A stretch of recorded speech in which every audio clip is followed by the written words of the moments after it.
Bonjour à tous et merci de prendre du plaisir à suivre Matin d'Eden. C'est bien Eden TV que vous suivez chez vous et autour de vous.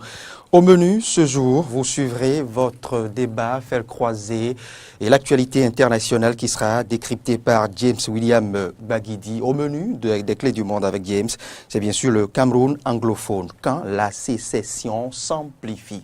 Cameroun anglophone, quand la sécession s'amplifie. Sans oublier les autres rubriques bonne humeur, à savoir pousser la chansonnette et on vous aime, où un conducteur de moto-taxi se prononce sur l'actualité du pays. Aujourd'hui, c'est bien sûr Laurent Rouillon. Il est conducteur de moto-taxi depuis 6 ans. Il se prononce sur l'insalubrité dans la ville de Cotonou. On ouvre tout ceci, vous le savez, avec le point des canards qui nous sont parvenus ce matin. Une présentation de Corneille Haïssé et puis après, ce sera l'actualité au pays avec Fréjus Seoulan Adonan Bilal. Bonjour à vous, Fréjus. Bonjour, Loris Freddy Davo et bonjour aux téléspectateurs de Eden TV, auditeurs de la 102.3 FM. Je vous reviens dans un peu plus d'une quinzaine de minutes. Bien évidemment.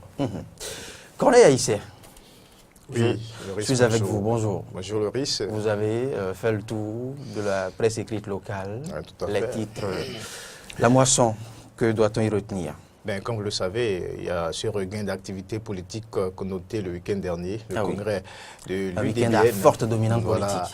À Décombé, à Godomé, les universités de vacances du PRD à Dambo et aussi le Conseil national du parti Restaurer l'espoir du candidat Zanaï. À plusieurs dizaines de kilomètres de Décombé. À Abomey, précisément. La une des journaux maintenant.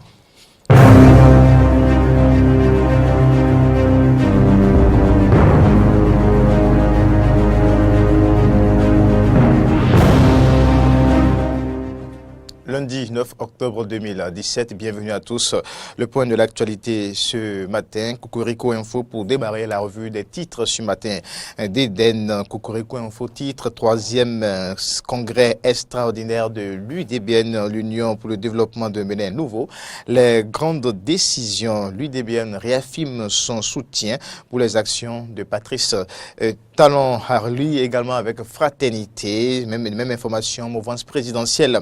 Azanaï Samba Prudencio arrive, El Had Malerossou, félicite la présidente de l'UDBN dans le même quotidien, écrit également Université de vacances, le soutien du PRD à Patrice Talon, le soutien du PRD à Patrice Talon. On va retrouver maintenant Bénin Intelligent, le quotidien Bénin Intelligent à l'occasion de son 3e congrès extraordinaire. L'UDBN avec Talon, point Bénin radieux et fleuri. Les détails à lire en page 3 du quotidien Bénin Intelligent. Bénin Intelligent écrit également Conseil national du parti Restaurer l'espoir. Candidat Zanaï se déclare opposant. Candidat Zanaï se déclare opposant. La tribune de la capitale relaie les mêmes informations. La tribune de la capitale titre ainsi donc 3e congrès extraordinaire de l'UDBN à Godomé. Claudine Afiavi Prudencio et ses militants à l'école du programme d'action du gouvernement et du système partisan. Titre la tribune de la capitale. Les détails à retrouver en page 2 du journal, le même journal présidentiel de 2021. Patrice Talon, bel et bien candidat.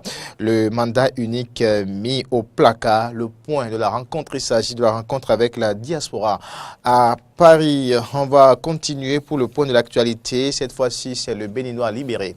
Le journal Le Béninois libéré qui titre 3e congrès extraordinaire du parti de l'honorable Claudine Prudencio, l'UDBN du jet A1 pour faire décoller le PAG, l'UDBN du jet A1 pour faire décoller le PAG, écrit le quotidien de Aoubaka Takou, le plaidoyer de l'honorable Bian pour les jeunes et les femmes, l'honorable Bian qui était aussi de la partie au congrès de l'UDBN bien sûr.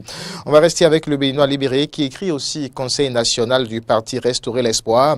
Azanaï saute dans les narines du PHC pour un duel à mort avec Patrice Talon. Azanaï saute dans les narines du PHC pour un duel à mort avec Patrice Talon. Écrit donc le Béninois libéré. Le Béninois libéré parle aussi sport ce lundi matin.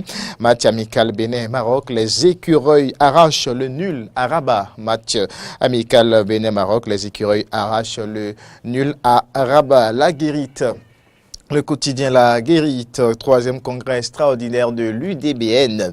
Prudencio bien installé dans la rupture. Titre La Guérite. La Guérite parle d'un autre mouvement ou force politique. Au Bénin, installation des délégués départementaux dans les 24 circonscriptions électorales. Bénin en route prend corps à Parakou. Jean-Baptiste Ronguet, c'est lieutenant cadré le Nord pour Patrice Talon. Et puis sortie médiatique du président du comité consensuel transitoire du football. Anjorin veut soulager la jeunesse contre Patrice Anjorin veut soulever la jeunesse contre Patrice Talon. Écrit le quotidien La Guérite. On va retrouver maintenant Nord-Sud quotidien. Nord-Sud quotidien, troisième congrès extraordinaire de l'UDBN. Prudencio et ses militants s'engagent à accompagner Patrice Talon. Les infos sont à retrouver dans la ligne du quotidien Nord-Sud, page 3. Politique, toujours écrit le quotidien Nord-Sud. Mitopé reprécise la nouvelle ligne de restaurer l'espoir. Avec le même journal, on peut également lire Université de vacances. Le PRD réaffirme son soutien à la gouvernance actuelle. Après Nord-Sud, on va retrouver le quotidien Le Matin.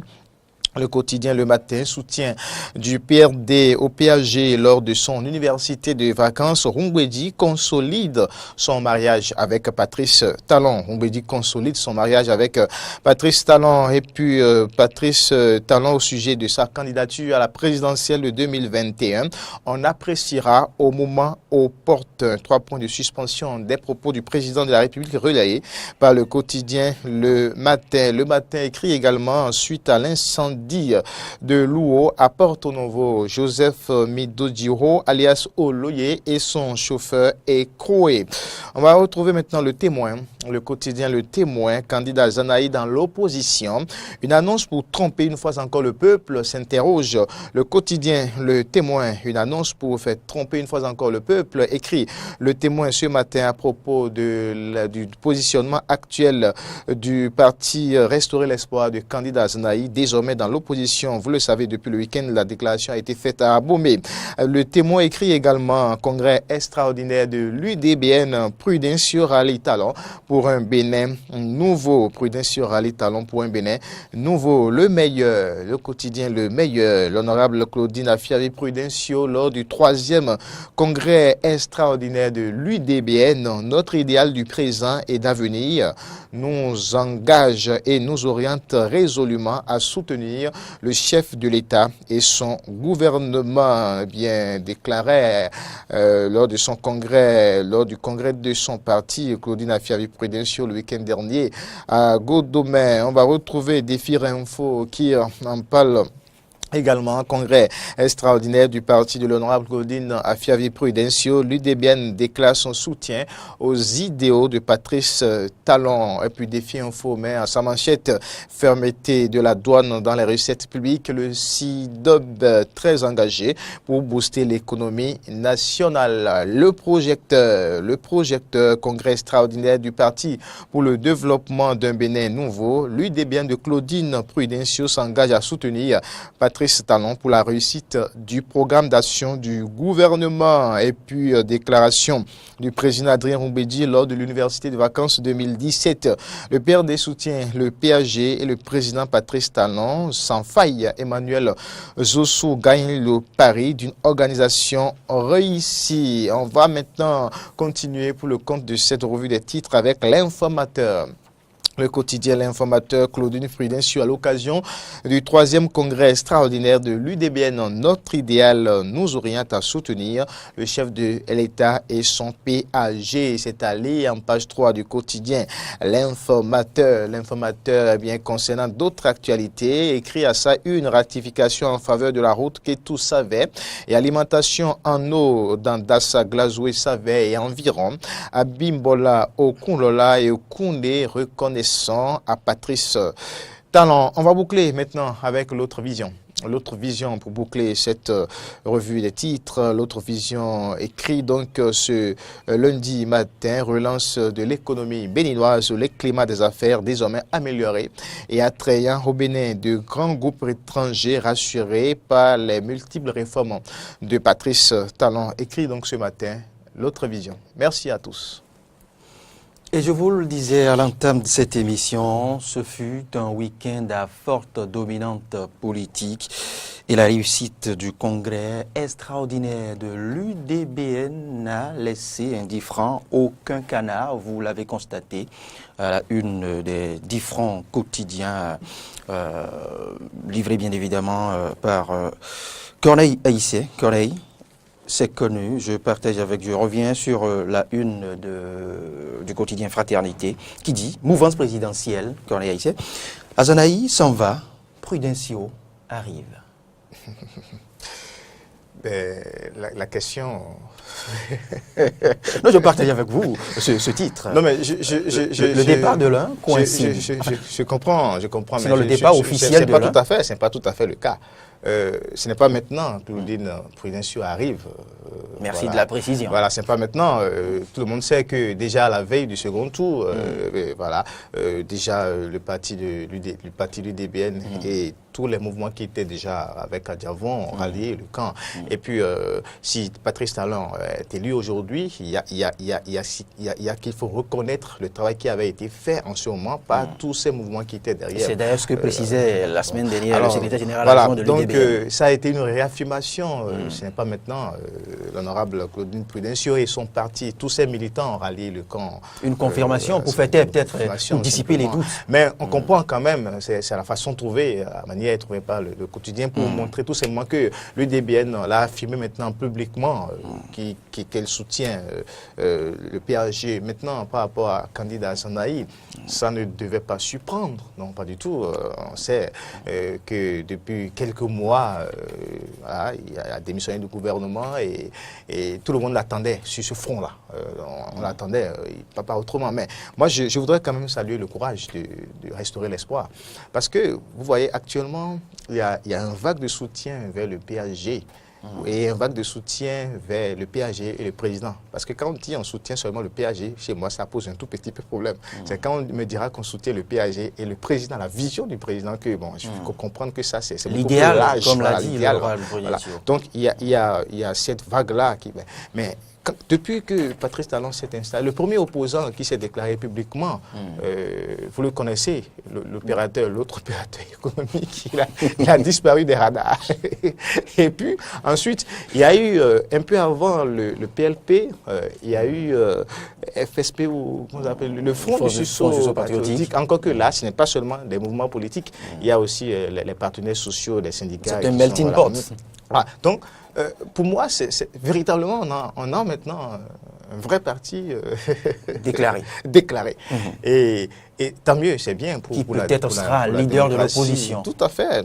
Donc, ça ne nous surprend pas du tout. Maintenant, la question posée par le quotidien Le Témoin, est-ce une fois encore une annonce pour tromper une fois encore le peuple? Je crois que c'est le temps qui nous permettra de répondre à cette question-là. C'est vrai que quand on voit un peu les mouvements à Azanaï avec Boni Yaye, et puis après, quelques mois avant les élections présidentielles, il a quitté, et puis il a été résolument opposé au candidat de Boni Yaye. Tout, il a contribué à l'avènement du nouveau départ de la rupture, et aujourd'hui, il s'est encore démarqué une fois de plus. Donc, quand on lit un peu, on pourrait se dire, mais quels sont les réels mobiles? Là encore, les précisions des assises d'Abomey ce week-end. On ne peut plus penser peut-être à une tromperie. Les intentions étaient claires et bien exprimées. Les intentions étaient claires. C'est pour ça que je disais on devrait s'attendre à cela. Puisque si déjà il a eu le courage de démissionner du gouvernement, et puis le député Restaurer l'espoir, Mitokpe, au niveau de l'Assemblée, on voit un peu ses appréciations, ses positionnements par rapport au débat. Donc on devait déjà s'attendre à cela. Et je dis c'est bien pour notre démocratie, parce que moi personnellement, ça me paraît un peu, ça me paraît un peu bizarre, et que l'échiquier politique national, tout le monde va vers le PAG, tout le monde va vers Patrice Talon. Est-ce que c'est pour réellement soutenir et participer à la politique de développement réellement? Tout le monde ne peut pas être contre non plus. Voilà, justement, voilà. C'est aussi cela. Corneille Haïssé, je finis avec vous sur ce dernier titre. Vous savez, le précurseur et promoteur premier de l'essence de contrebande n'est plus libre de ses mouvements. Vous l'avez lu. Vous l'avez partagé avec nous tout à l'heure, à la une de certains canards. Bon, Je vais parler de Oloye. Le drame de...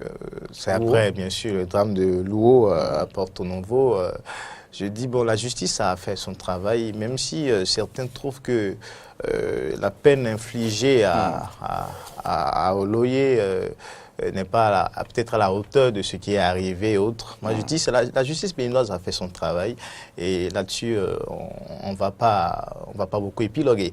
Mais ici, il faut se poser beaucoup de questions.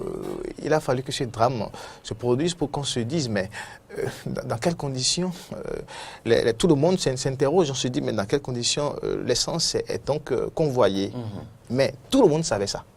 Si. Tout le monde savait ça. Mais pourtant, les services, les douanes sont là, les forces de l'ordre, de sécurité sont là. Mais tout le monde savait que ça se passait comme ça. Mais personne ne l'a dit. On attendait le bon moment. Il a fallu que cela arrive, malheureusement, pour qu'une fillette, 8 ans, perde la vie, et on crie. Bon, autrement dit, ça va forcément continuer. Alors, c'est le moment maintenant de savoir et de voir à peu près qu'est-ce qu'il faut faire pour réorganiser ce secteur-là, le secteur de Bayor au Bénin. Et qu'est-ce qu'il faut faire pour contrôler ce secteur et éviter de pareilles situations. C'est ça, en réalité, ce qui va être préoccupant dans ce dossier. Qui emploie et nourrit une grosse part de la population. Il ne s'agira pas ici de porter assistance aux personnes sinistrées et on leur donne quelques miettes et puis après, bon, tout le monde oublie et ça continue. Ça continue. Non, ça ne peut pas continuer comme ça. Donc aujourd'hui, est-ce qu'on va continuer toujours pas dire l'essence prélatée, c'est l'informel. Est-ce que ce n'est pas un secteur informel qui aujourd'hui s'est formalisé complètement? Je me pose la question. Ou en instance d'être formalisé. Parce que, vous voyez, quand on est ici, toutes ces bouches-là, tous ces gens-là qui sont... le forum de la rédaction. Voilà, donc ça devrait quand même inquiéter, ça devrait être une préoccupation majeure. Les députés sont là pour en parler. Les ministres que nous avons de la République, le nouveau départ, le PAG, il faut... C'est des questions qu'il faut aborder plutôt que de laisser les populations mourir dans des conditions. On va pouvoir y revenir dans le forum de la rédaction avec Fréjus Seoulan, c'est ce vendredi à 18h, n'est-ce pas? Vendredi à 18h sur la 102.3. Merci, bonne journée à vous. Merci Loris. Maintenant, de quoi retourne l'actualité au plan national? La réponse à cette question, c'est avec Fréjus Seoulan dans le bulletin d'information.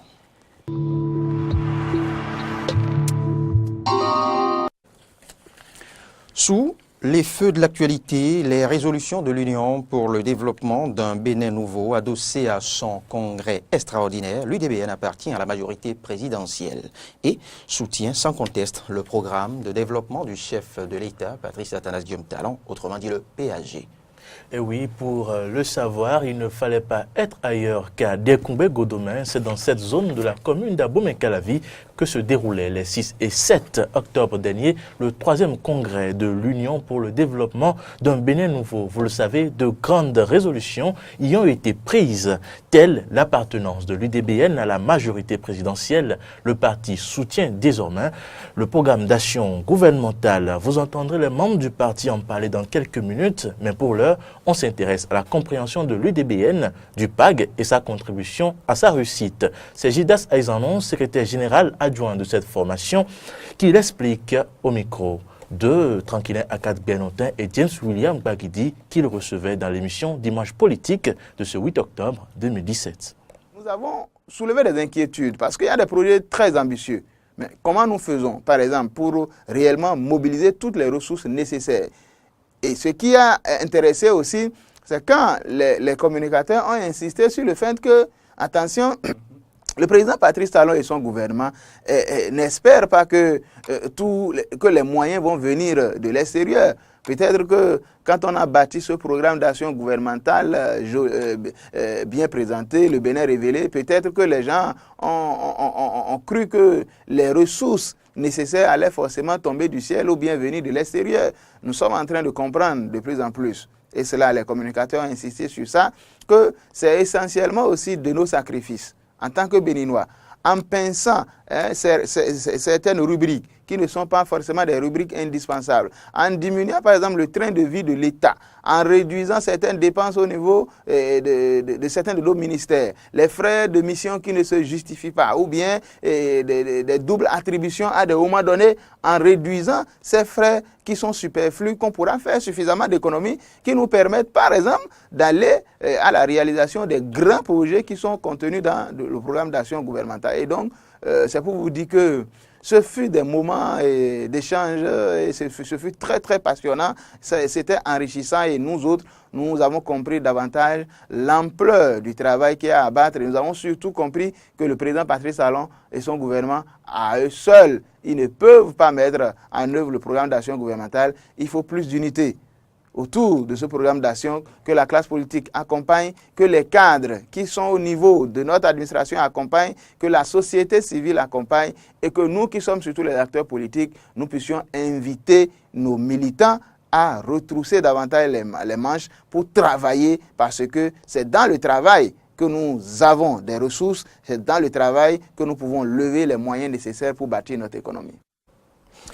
Et ce journal se poursuit. Nous restons toujours, Fréjus Seoulan, avec l'UDBN. Et oui, on en vient à ce 3e congrès extraordinaire de l'Union pour le développement d'un Bénin nouveau. Congrès, on le rappelle, s'est achevé ce samedi. Voyons ce qui s'y est passé. Pendant 2 jours, ces 6 et 7 octobre 2017, les membres du Parti de l'Union pour le développement d'un Bénin nouveau, UDBN, se sont réunis à l'ex-usine d'engrais de Dekongbe à Godomé pour la tenue du 3e congrès extraordinaire. Les échanges ont porté sur la révision des tests fondamentaux du parti et la réforme du système partisan envisagée par le chef de l'État Patrice Talon. Au terme des discussions, l'UDBN, dont la présidente est l'honorable Claudine Afiavi-Prudencio, déclare soutenir désormais les actions du président Talon. Engagement dont témoigne ici le porte-parole de l'UDBN, Gildas Aizano. À l'UDBN, nous sommes rassurés parce que avec vous, nous donnerons du sens, avec beaucoup de pédagogie. Et nous irons à la recherche des moyens pour concrétiser le programme d'action du gouvernement du président Patrice Talon. Oui, nous sommes rassurés qu'avec vous, partis politiques alliés, et surtout le concours indéfectible de nos militantes et de nos militants à la base, nous travaillerons à réaliser ce Bénin prospère et juste pour lequel nous tous nous rêvons. Une ambition que partage également la jeunesse de ce creuset politique. La jeunesse béninoise est un mal de repère. La jeunesse béninoise est un mal de modèle. Au sein de l'UDBN, heureusement, nous avons une mère aimante, attentionnée, passionnée, qui essaie de la mesure de ses possibilités de prendre soin de nous. La jeunesse de l'UDBN convient qu'il faut accompagner les actions du gouvernement. Par ailleurs, la jeunesse de l'UDBN veut afficher ses ambitions. Nous voulons désormais être aux côtés de l'honorable Claudine Prudencio à l'Assemblée nationale. Si le thème retenu pour ce congrès est « Ensemble, réalisons le Bénin dont nous rêvons », la présidente de l'UDBN, l'honorable Claudine Afiavi-Prudencio, réitère le soutien de son parti pour la concrétisation du PAG. L'UDBN est une source de conviction pour les militants convaincus. Rien que pour les militants convaincus. Au thème de nos réflexions, nous sommes parvenus à la conclusion qu'il est urgent de restaurer l'éthique politique au Bénin. Si la politique est un instrument de construction de la cité, la défaillance de la conscience politique est désastreuse à divers niveaux. Convaincus d'un Bénin nouveau, notre idéal du présent et d'avenir nous engage et nous oriente résolument à soutenir le chef de l'État et son gouvernement pour la réussite du programme d'action 2016-2021. Notre mission est de porter le projet de développement du gouvernement auprès des populations et de répercuter en retour sur ce dernier les observations de nos compatriotes, militantes et militants. Ensemble, unissons-nous pour le développement d'un Bénin nouveau. Ensemble, réalisons le Bénin dont nous rêvons. Ensemble, donnons-nous la main pour la réalisation de notre commune aspiration. Sympathisantes et sympathisants de l'UDBN, les partis politiques alliés sont désormais outillés sur la vision de leur regroupement politique afin de vulgariser auprès de la population les œuvres du chef de l'État pour un développement durable de la nation. Outre les cadres et militants du parti, place maintenant aux déclarations faites par les invités au dernier congrès de l'UDBN. On va écouter en premier le représentant du parti politique PRD. Il s'agit du député Augustin Arwanva-Ebla. Madame la Présidente, vous êtes bien placée pour savoir l'estime que vous porte le président Adrien Ngouidji et les responsables au plus haut niveau du PRD. Cela en témoigne de la qualité des membres de la délégation PRD présente à ces assises et qui m'accompagnent.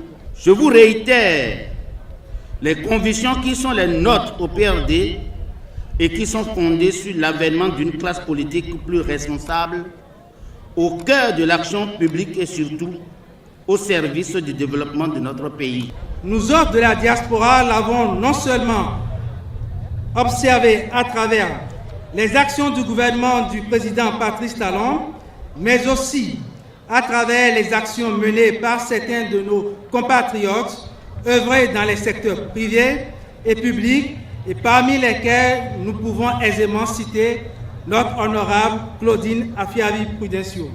Au nom de tous les rois présents ici, et ceux qui sont encore en route, et ceux qui sont restés dans leur palais, je voudrais te dire, ma fille, avant que chaque roi ne sorte de son palais, il prie toujours, il consulte, il prie ensuite. On a tous prié pour toi avant d'arriver. Regarde le monde, regarde ceux qui t'entourent. Tu ne failliras jamais. Tu ne failliras jamais. Amen. Tu ne failliras jamais. Nous souhaitons, au nom de Dieu et des membres de nos ancêtres, que toutes tes aspirations soient comblées.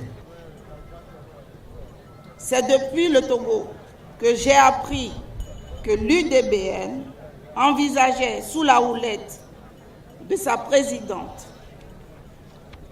je dirais mon intrépide, Amazon, mais je sais qu'elle n'appartient pas qu'à moi. Donc, notre Amazon, l'honorable Afiavi Claudine Prudencio, de se reformer. Une réforme rendue nécessaire par l'évolution de la vie politique dans votre pays et par les expériences que vous avez capitalisées ces dernières années. Je ne pouvais donc pas me soustraire à ce mouvement d'ensemble en restant éloigné des objectifs d'un parti ami et de ma sœur. Les travaux réalisés par le comité préparatoire et par les organes dirigeants du parti sont révélateurs du sérieux et de la qualité de ceux qui se sont impliqués dans cette tâche. Autre information politique, le temps de vous dire que le Parti du Renouveau démocratique tenait ce week-end une université de vacances. Le PRD y a dit qu'il soutient également les actions de développement du gouvernement. L'université de vacances précède le prochain congrès du PRD. Il aura lieu en novembre prochain. Politique encore, on parle du parti Restaurer l'Espoir. Fréjus Saulan.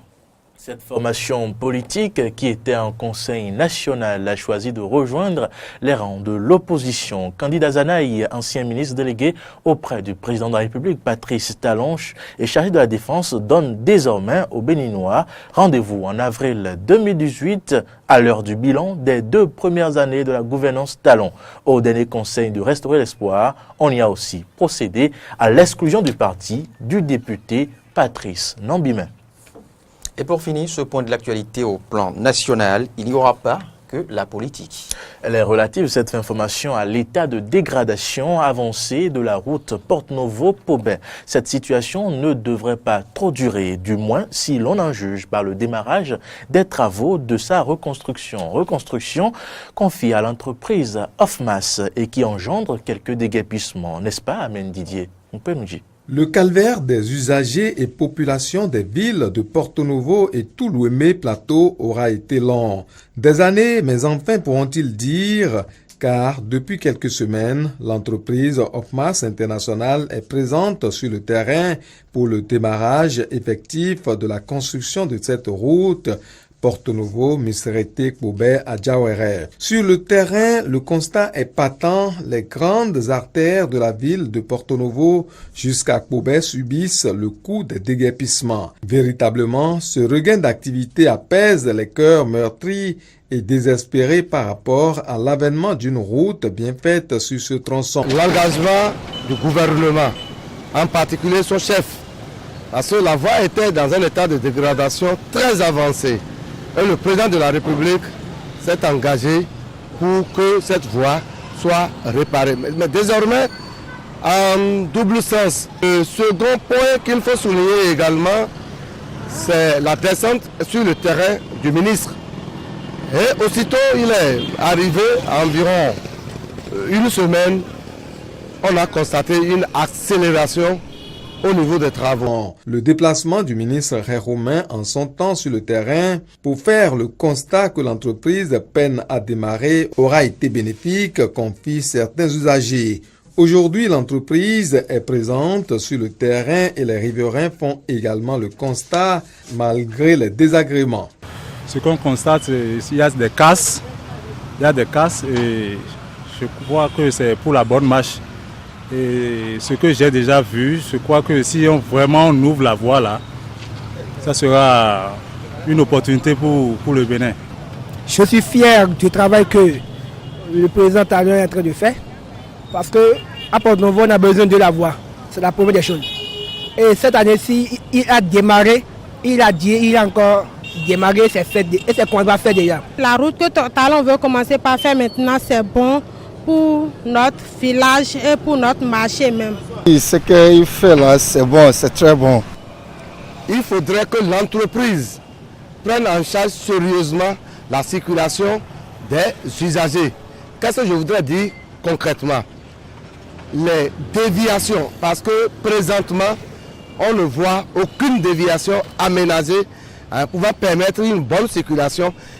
Il ne faudrait pas que la volonté du chef de l'État, qui veut doter les populations du Bénin d'infrastructures, soit encore source de difficultés, source de cauchemar. Avec ce démarrage, ceux-ci espèrent bien que les choses iront plus vite. Vraiment, les difficultés pour venir, c'est un problème. Surtout quitter Wando pour ici, c'est un problème. Ça embête vraiment.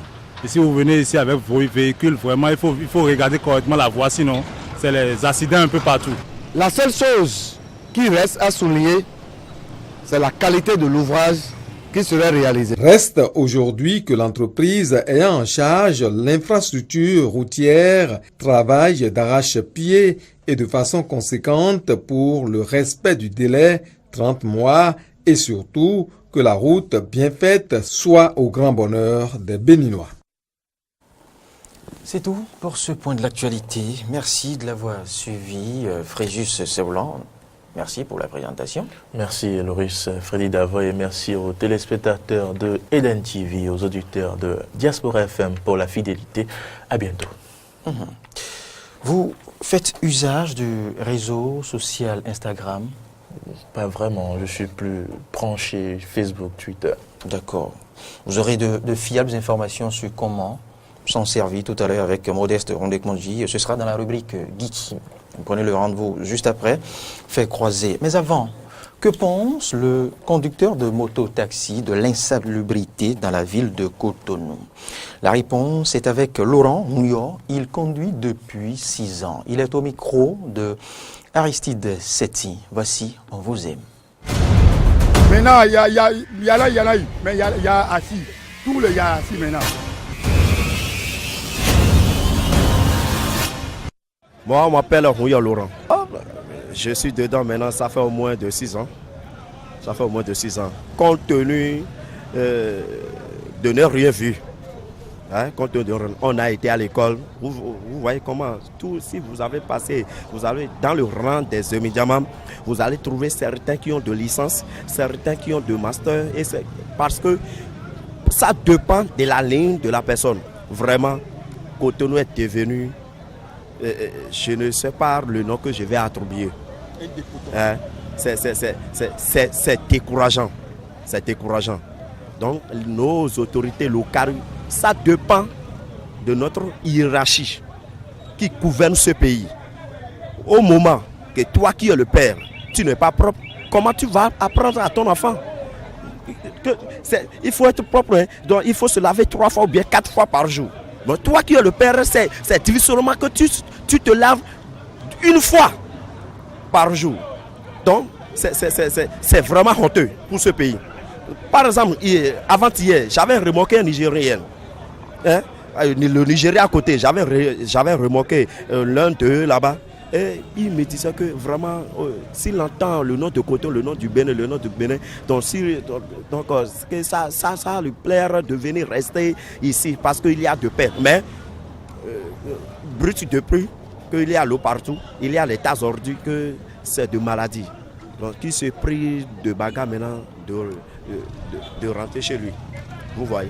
Donc, c'est honte pour notre pays. Ah oui, c'était On vous aime. Avant, c'était, vous avez eu droit tout à l'heure aussi aux prémices, je dirais, du fer croisé avec Peggy Ludovic Dagba qui nous soufflait, qui nous briefait plus ou moins la teneur, bien évidemment, de débat fait croisé. Il sera question de l'analyse des conclusions du 3e congrès extraordinaire de l'UDBN tenu ces 6 et 7 octobre 2017 à Décombé. On y revient, on va décrypter. Ce sera avec Jules Léandre Kitty, le rédacteur en chef de la radiodiffusion Tado FM. Il fera l'exercice avec nous. Il est déjà installé ici. Le débat fait croiser. On l'ouvre maintenant.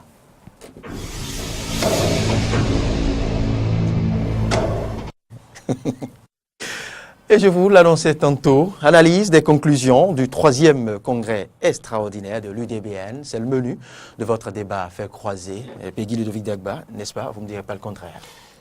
Tout à fait, je ne vous dirai pas du tout le contraire. Bonjour, merci d'être avec nous, merci de nous recevoir sur ce plateau, notamment pour revenir sur les conclusions de ce 3e congrès extraordinaire de l'UDBN, l'Union pour le développement d'un Bénin nouveau, le parti politique de Mme Claudine Afiavi-Prudencio, qui donc, au cours de ce congrès extraordinaire, a dû prendre de grandes décisions, de grandes conclusions, dont vous connaissez la plus grande, c'est bel et bien le soutien du parti, désormais, au pouvoir en place, à la rupture, pourquoi pas au PAG.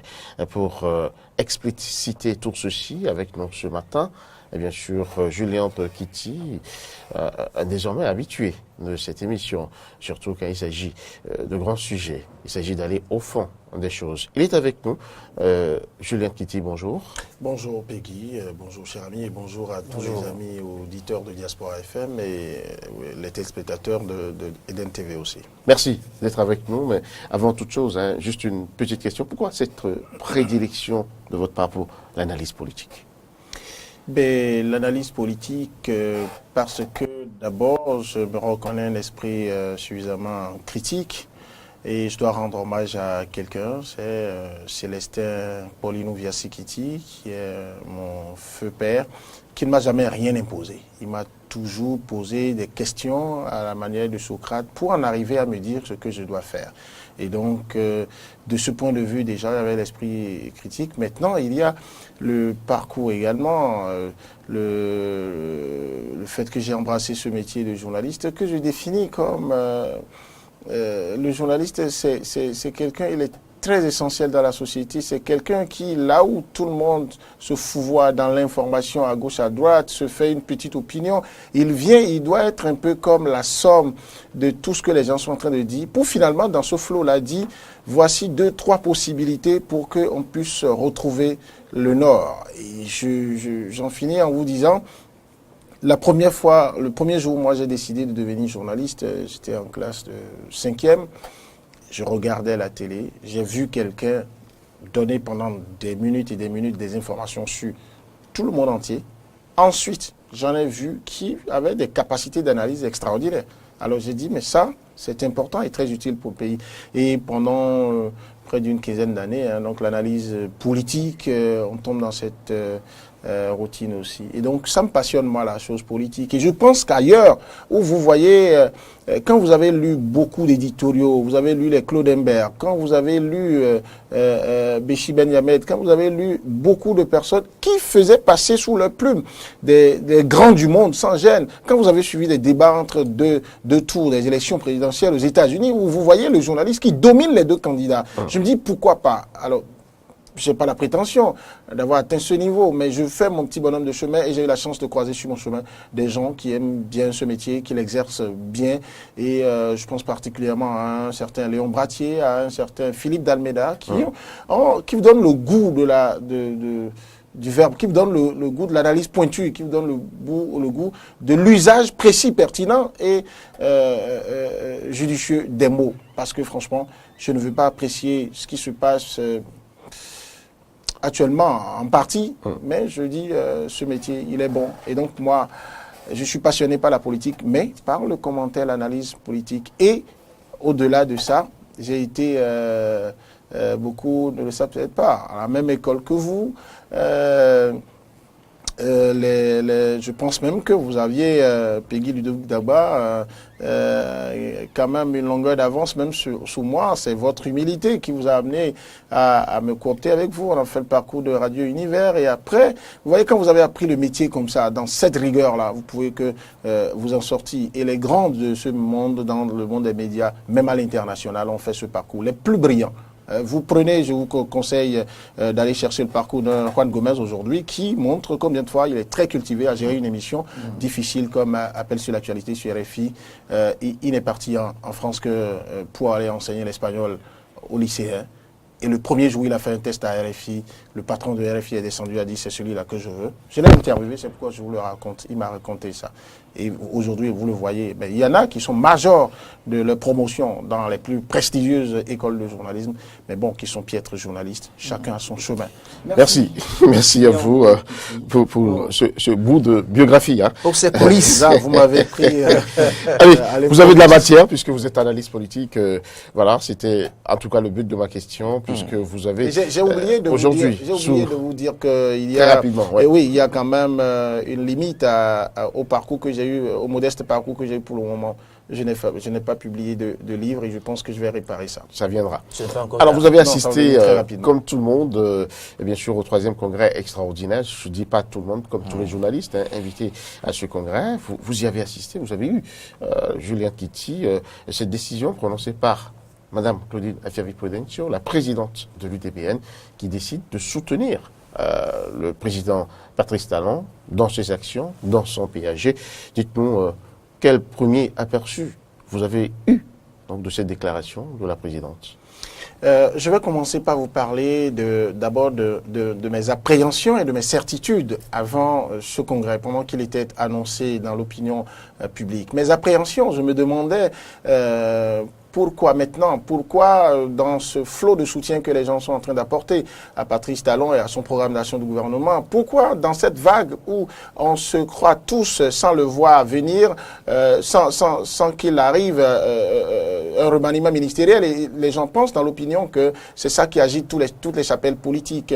Pourquoi maintenant, alors qu'elle est une espèce rare de femme leader, pour qui, personnellement, sans être un griot, moi j'ai beaucoup d'admiration parce que les faits m'amènent à le consacrer comme tel. Et bien pourquoi elle veut être dans cette vague.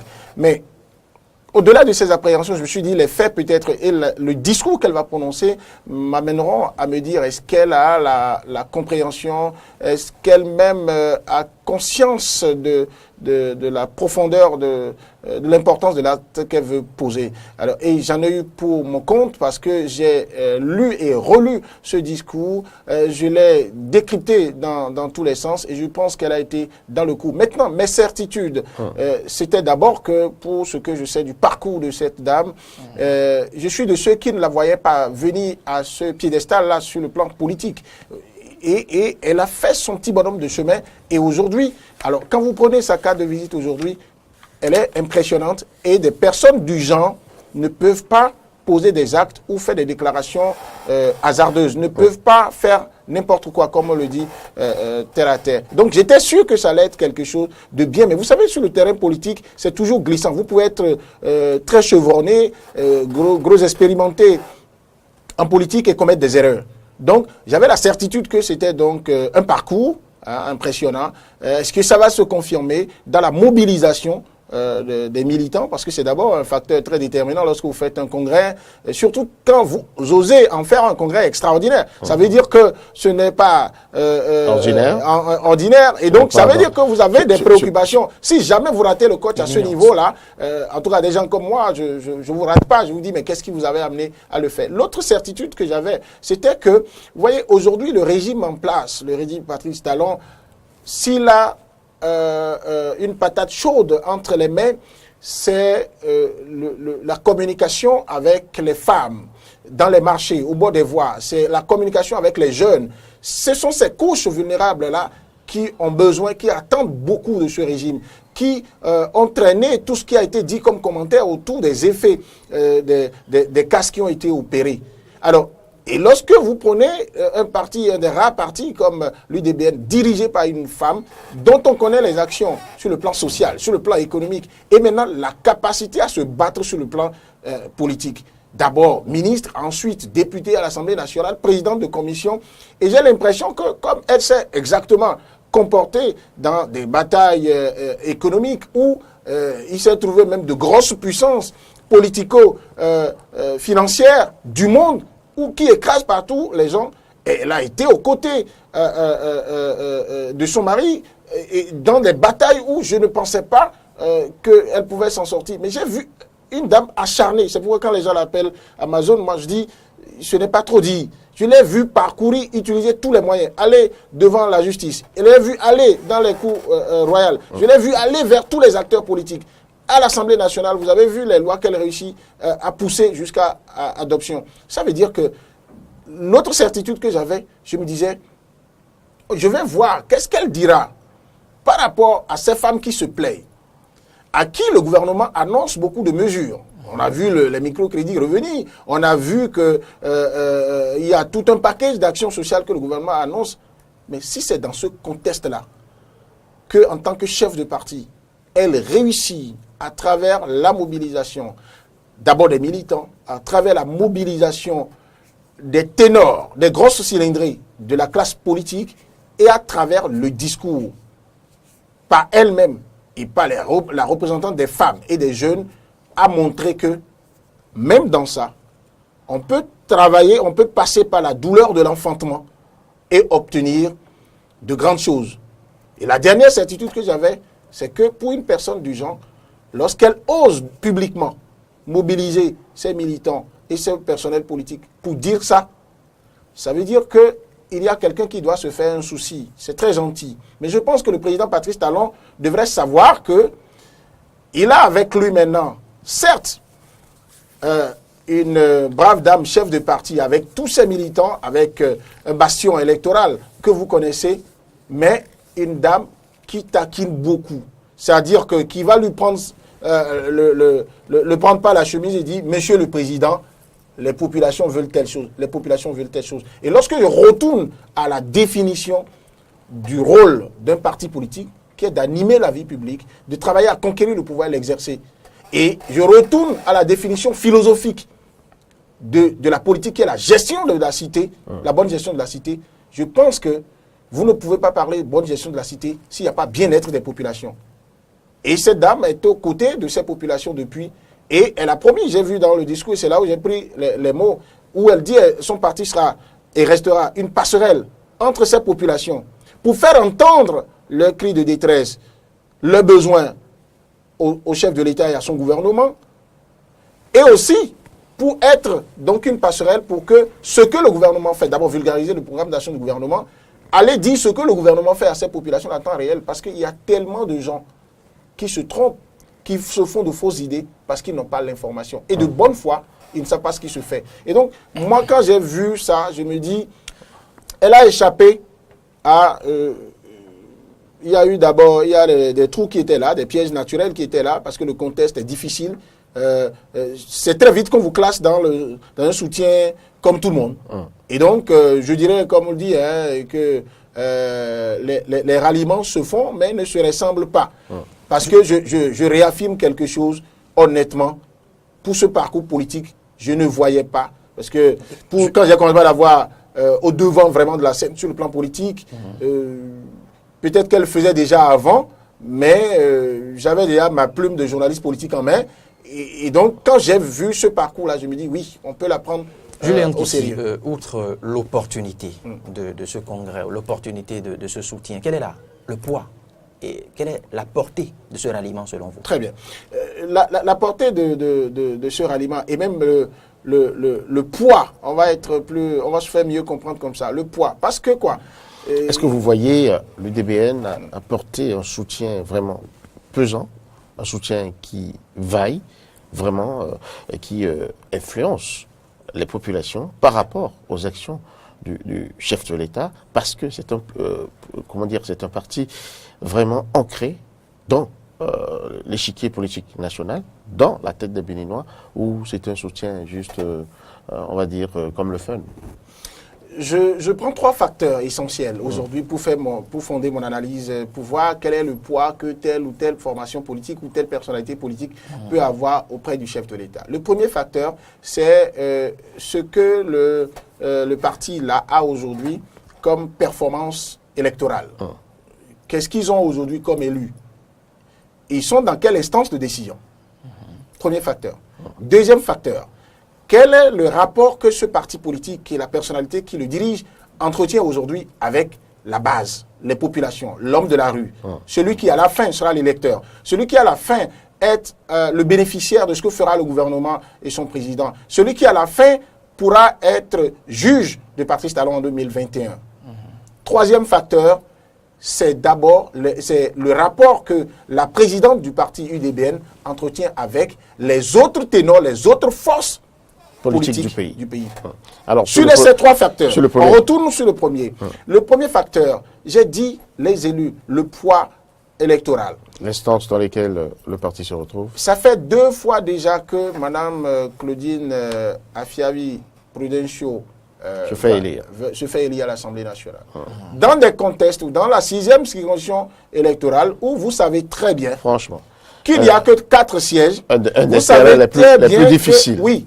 De grosses cylindries. J'ai vu ici, ne serait-ce que l'exemple des dernières législatives, j'ai vu l'ancien président Boni Yayi, et je l'ai vécu de près, je pèse mes mots, battre campagne lui-même sur le terrain. Alors, Godomé, par exemple, qui est un vivier électoral, mais je n'ai jamais compris comment cette dame a réussi à garder cet électorat. À des moments donnés, je me disais, mais dans ce flot de candidats, de grosses cylindrées, de gros grains là, est-ce qu'elle ne va pas se lancer, rester dans ces affaires là-bas? Mais elle réussit à tirer son épingle du jeu. Elle va en alliance avec d'autres formations politiques. Elle réussit à se faire positionner. Alors que beaucoup de femmes dans ce pays... fait la nation. Très bien. Beaucoup de femmes dans ce pays ont quel problème? On les met dans les groupes. Mais dans les débats, ça veut dire qu'elle a du cran également. Je ne suis pas dans les secrets de Dieu. Alors, à ce niveau-là, je ne vous arrête pas parce que j'en sais un petit mot sur tout ce qui a prévalu à son positionnement sur la liste UN. C'était pas donné, c'était pas gagné et il s'était même fui, on va dire, cette circonscription électorale. C'est pour ça, les gens se sont dit, bon, balançons là et puis bon, on verra ce qu'elle pourra faire. Et donc, toutes les fois qu'on a tenté de lui dire, bon, on verra ce qu'elle va faire, elle confirme qu'il ne faut pas la prendre à la légère. Alors maintenant, quand vous avez fini avec le niveau des législatives, d'accord? Alors, sur son carnet d'adresse, ça ne vous a pas échappé qu'elle a été ministre. Ce n'est pas rien. On n'appelle pas n'importe qui au gouvernement. Et lorsque le président qu'il appelle au gouvernement s'appelle Boniaï, ça veut dire qu'il a regardé de quoi elle serait capable sur le plan électoral. Ensuite, au niveau des communes qui forment la 6e circonscription électorale, vous avez Abomey-Calavi, vous avez Zé, vous avez Soava. La commune la plus stratégique, c'est Abomey-Calavi. Vous avez vu la bataille pour l'élection du maire d'Abomey-Calavi a été presque autant rude que Cotonou, qui est la première commune du pays. Alors, le maire Georges Bada, et il a reconnu, et ça, je le savais, j'ai vécu seconde après seconde le processus, le difficile processus qui a conduit à l'élection du maire Georges Bada face à un dinosaure comme Oussou Guédé. Mais le rôle de cette dame a été déterminant. Mais comment elle a pu maîtriser ces rouages-là où c'est vraiment l'affaire des hommes souvent? Et elle a gardé ce poids jusqu'aujourd'hui. Ça fait quand même plus de 2 ans que les maires sont là. Le maire Georges Bada, aujourd'hui, malgré la configuration du conseil communal d'Abomey-Calavi, continue de le lui reconnaître. Et elle a pu dire dans son discours, avant d'aller à son papier, qu'elle est fière que le maire Georges Bada soit là et que s'il n'était pas là, il l'aurait retrouvé dans son bureau. Et le maire Georges Bada lui-même qui dit « Mais je me fais le devoir de reconnaître que je suis là grâce à cette dame. » Alors pour moi, en dehors de ce que je savais, si les personnes indiquées elles-mêmes avouent ça, si au niveau des législatives, elle a cette performance-là de façon consécutive, au niveau de la commune la plus importante de sa circonscription, elle a joué un rôle déterminant pour que le maire soit là et qu'elle a des conseillers locaux également. Je pense que, honnêtement, pour un président qui veut faire de la politique, comme Patrice Talon l'a dit, pour quelqu'un qui veut aviser en 2021, pour quelqu'un qui a fait la mère expérience de ne pas avoir la majorité parlementaire, parce que c'est à cause de ça que son projet de révision de la Constitution a été rejeté, je pense que l'UDBN est très, très importante pour lui. Alors, ça, c'est le deuxième facteur. J'ai dit le rapport que la présidente de l'UDBN et son parti entretiennent avec la base. Alors, lorsque vous voyez la mobilisation et lorsque vous pénétrez la foule, les gens, je n'ai pas compris. Peut-être que j'en ferai une étude pour voir comment, parce que j'ai vu d'autres femmes politiques évoluer après, ce qui leur a manqué, c'est les soutiens francs. J'ai l'impression qu'elle connaît les codes par lesquels on prend les jeunes de sa circonscription électorale. Vous voyez, elle entend parler, les jeunes avec leur langage à eux retrouvent en elle cette dame qui les connaît, qui sait ce qu'il leur faut, qui sait même par quel cri les appeler et eux ils répondent. Et ça n'a pas raté. On a entendu la représentante des jeunes le dire, clamer au fort. Nous sommes dans un parti qui nous prend en compte, qui prend en compte nos aspirations, nous les jeunes. Et maintenant, quand vous voyez même la configuration de son parti politique, des organes dirigeants, j'ai vu beaucoup de jeunes, je vois le secrétaire général, je le regarde, je n'ai pas vu de sexagénaire là. Ça veut dire qu'elle a compris que si elle prend la jeunesse avec elle, si elle a compris qu'elle prend les femmes avec elle, et vous savez très bien, j'ai observé, les femmes sont très très nombreuses derrière elle. Et j'ai l'impression que par ces actions sociales, par le soutien qu'elle apporte à ces femmes-là, elles ont compris que si elles s'accrochent à celles-là, elles vont s'en sortir. Et ce que quelqu'un veut dans la vie, c'est une personne qui vous considère, et c'est une personne qui me permet d'avoir le paix et d'avoir la paix. Alors de ce point de vue, et vous voyez l'évolution de la personne, vous voyez que la personne ne rate pas d'être aux côtés de ceux qui doivent entendre pour que vous puissiez avoir ce que vous devez avoir. De ce point de vue, ça veut dire qu'elle entretient une relation assez forte avec la jeunesse, avec la base électorale. Sinon, elle n'aurait pas eu son siège à l'Assemblée 2 fois. De suite. Elle n'aurait pas réussi à se faire, pour être déterminant dans l'élection du maire d'Abomey-Calavi, elle a dû avoir, ça se compte sur le nombre de conseillers que vous avez, et ça se compte sur le rôle que ces conseillers-là peuvent jouer, et ça se compte sur votre capacité à maîtriser ces conseillers-là. Alors, lorsque vous avez vu ça, vous allez au troisième facteur. À l'Assemblée nationale, là, lorsque vous réussissez à faire briller votre commission, Ce n'est pas faire des déclarations seulement. Faire ce n'est voter pas des lois étudier des rapports. importantes pour la nation. Est-ce que quand vos rapports vont en plénière, les gens en disent de bonnes choses? C'est ça qui montre que vous avez fait un travail scientifique sérieux. Est-ce que vous payez? Ensuite, est-ce que c'est adopté? Est-ce que ça, au-delà de ça, là, derrière ça, on voit des lois émerger? Bon, j'en ai vu 2 tout dernièrement qui ont été adoptées et qui concernent la jeunesse.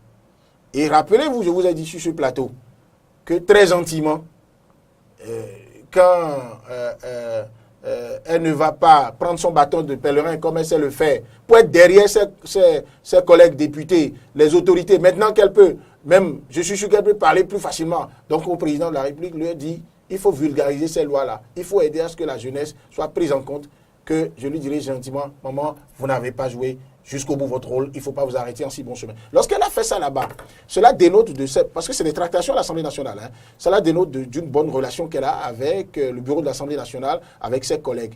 Maintenant, quand je regardais son congrès, je me disais, je vais compter, d'accord, je vais voir le nombre et voir la qualité de ceux qui viendraient là. J'ai vu l'ancien président de l'Assemblée nationale, Mathurin Kofi-Nagor. Alors, lorsque à son congrès, vous avez vu le PRD qui avait autre chose à faire, qui était à l'université de vacances, malgré ça, représenté par celui qui fait pratiquement office de deuxième personnalité de ce parti aujourd'hui, avec les discours. Maintenant, le deuxième vice-président de l'Assemblée nationale, parce que lui n'aurait pas été là, que je dirais, bon, il y a eu ses collègues députés, mais le bureau n'a pas été là.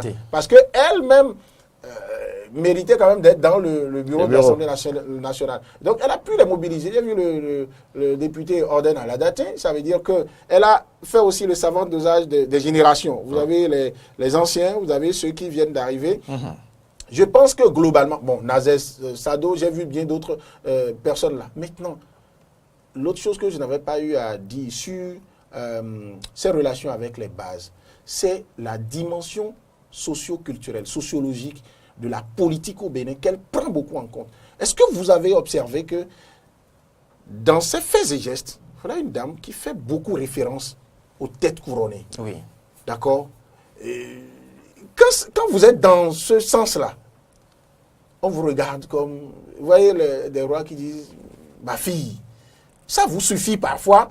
Nous te bénissons. Oui. Chaque fois que nous D'abord, devons sortir, parce que spirituellement, c'est important de respecter les gens. Ensuite, quand vous savez faire ça, quand vous savez leur parler, ils vous respectent. Un roi ne se déplace pas n'importe comment. Il se déplace et vous bénit.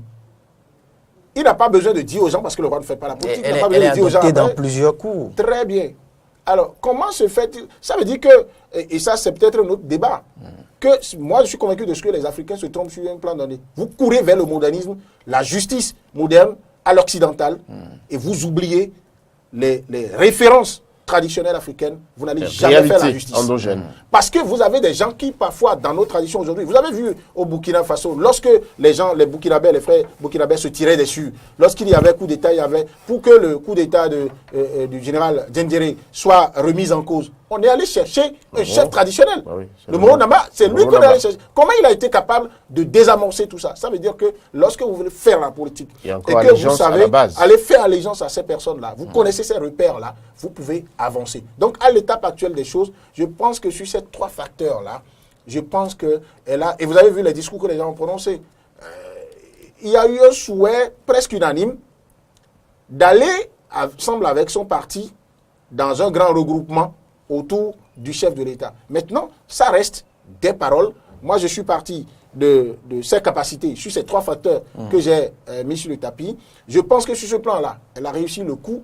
Maintenant, comme je l'avais dit par rapport aux lois qui sont adoptées, il va falloir maintenant qu'elle se mette dans l'action. Parce que là aussi où elle a osé, le thème du congrès extraordinaire, ensemble, réalisons dont nous rêvons. Très bien. Ensemble, prenez ce mot. Ça veut dire que synergie d'action. Ça veut dire je suis dedans. Mais je ne serai pas seul. Nous, le nous là, signifie que très souvent les gens disent nous vous apportons notre soutien indéfectible. Ils mettent quoi dedans? Quand vous lisez le discours de Mme Prudencio, et c'est sur ça qu'on va la prendre au mot si elle ne va pas dans l'action, elle inscrit son parti dans l'action aux côtés du chef de l'État. Et l'action suppose des initiatives propres qui cadrent avec la ligne dressée par le chef de l'État, mais qui prend en compte donc les préoccupations des populations, mais aussi des préoccupations que le chef de l'État, qui d'abord a été élu, donc c'est lui qui a son projet de société, va exprimer aux chefs de partis politiques qui sont autour de lui pour dire qu'est-ce que vous pouvez pour moi. Et elle a pris l'engagement de pouvoir expliquer ça aux populations, de rapporter. Et j'ai été particulièrement touché par le discours qu'elle a permis que la représentante des femmes fasse. Ah oui. Vous voyez, la vérité est souvent absente dans le discours politique. J'ai entendu cette dame, je n'ai pas retenu son nom, dire que c'est vrai qu'il y a des réformes qui sont extrêmement dures à supporter pour les femmes. Elle a fait référence à ces femmes qui ont été cassées, les revenus qui s'amenuisent, qui disparaissent. Mais elles ont dit seulement parce qu'elles se sont accrochées à la présidente de l'UDBN, qui leur a apporté l'information. Parce qu'elles ont commencé par voir les actes se produire, elles espèrent qu'elles vont pouvoir s'en sortir. Et donc, à partir de ce moment, elles sont rassurées. D'autres n'auraient jamais dit que sous talon, c'est difficile. Non, ça dit, il vaut mieux dire, aujourd'hui, là, il vaut mieux dire que, comme on le dit vulgairement, là, Akpomé Vetaki.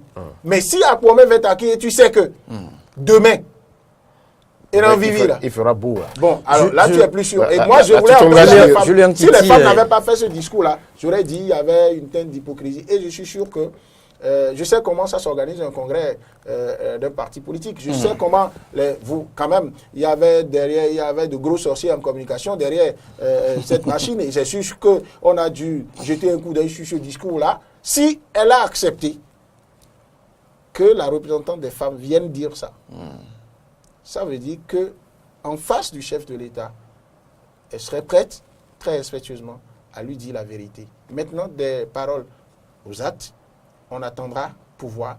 Et moi, je suis, comme je vous le disais tout à l'heure, je suis très, très, très intéressé par des idées parce qu'à travers nos articles que nous écrivons au quotidien dans les journaux, nos productions à la radio, à la télé, on ne brasse pas tous les aspects. Moi, je veux bien que ces femmes qui réussissent à émerger en politique avec tant de résultats et qui acceptent aussi qu'on dise un peu la vérité, même à quelqu'un qu'on veut soutenir, piocher des choses dedans, pourquoi pas, pour qu'on fasse des livres assez sérieux, assez critiques. Et j'espère que mon ami Peggy Ludovic Dagba va m'y aider, parce qu'on a eu beaucoup de projets comme ça qui sont restés en stand-by, parce qu'il manque beaucoup de papiers d'opinion au Bénin. On fait dans l'information au quotidien, qui meurt 24 heures après. Je retiens. On fait qui est la société béninoise, des éditorialistes et des chroniqueurs politiques. Je retiens de l'exposé de Julien Kitty que l'honorable Claudine Afiavi-Prudencio montre d'une fine intelligence politique qui se résume, vous l'avez dit, en la maîtrise des codes, du langage, de certaines clés. C'est bien cela. Et je répète, parce que je suis loin d'être un griot, les faits sont là. Pour moi, l'analyse, ce n'est pas dire c'est mauvais tout le temps. L'analyse, c'est dire, au regard de telle chose, je pense que c'est bon. Je pense que c'est promoteur. Au regard de tel élément qu'on peut aller vérifier, je pense que ça va être mauvais ou ça va être bon. De ce point de vue, ça fait peut-être... je ne voudrais pas qu'on traite d'être égoïste, mais ça fait aussi, moi, mon style à moi. Si je pense que vous êtes très bien habillé, je ne me contenterai jamais de dire que vous êtes très bien habillé, mais je commencerai par dire que vous avez bien posé votre cravate. Je penserai que vous avez bien fait le mariage et que votre chemise est très bien, comme si c'est sorti des boutiques. Merci, Julien Kitty. Sacré Julien Kitty. Eh bien, de votre exposé, tout au long de cette émission, nous pouvons retenir que c'est quand même un soutien de poids, un ralliement de poids, un ralliement pertinent, un ralliement éclairé, puisque vous l'avez dit, elle pourra avoir le courage de dire au chef de l'État la réalité, parce qu'elle est en contact permanent avec la base, elle discute avec les femmes, avec les jeunes, eh bien, elle pourra remonter vers qui de droit, vers le chef de l'État en l'occurrence, ce qui se passe en bas et non pas ressembler à ces soutiens, on va dire, plats, qui, parfois, eh bien, se laissent tout simplement conduire comme l'eau vers la rivière. Ils ne sont même pas prêts à remonter, ne serait que les cris de détresse des populations vers le chef. Ce qui est sûr, c'est un ralliement qui ne ressemble pas aux autres et nous allons lui dire que nous l'avons à l'œil. Très bien. Merci à vous, Julien Kitty. Bonne journée à vous. C'est moi. Bonne journée à vous aussi. On poursuit Matin d'Éden. À suivre maintenant, Guy. Avec Modeste Rondé-Kondi, il sera question de Instagram, plus d'options dans la gestion des commentaires et de vos photos et vidéos. On raccompagne maintenant Peggy, Ludovic Dagba et Jules Léandre Kitty.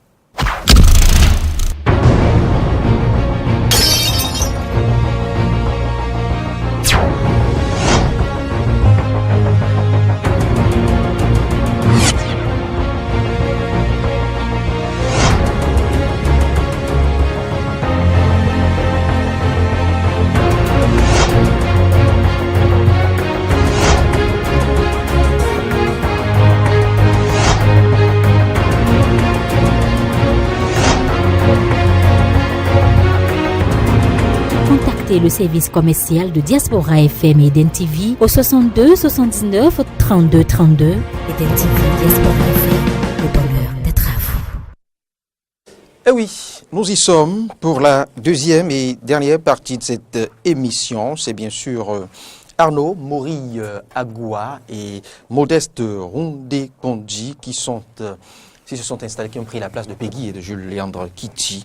Je vous le disais tantôt, Modeste Rondé-Kondi nous parlera des multimédias de l'Instagram, un réseau social que peu de gens maîtrisent. Il nous dira quelles sont les options qu'il faut maîtriser, j'allais dire, pour la gestion des commentaires et des photos et vidéos. N'est-ce pas, Modeste Rondé-Kondi? Bonjour à vous. Bonjour Loris d'abord, bonjour madame, messieurs. C'est bien ça.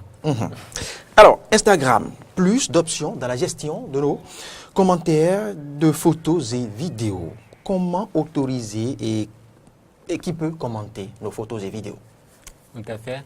Alors, la question n'était pas possible avant. Il a fallu seulement la dernière mise à jour de la plateforme sociale avant de penser à cette question. Maintenant, il faut savoir que c'est désormais possible d'avoir plus de marge de manœuvre en ce qui concerne la gestion des commentaires portant sur nos publications sur Instagram. Alors, comment cela se passe? Vous allez voir tout de suite à l'écran, c'est pas très compliqué.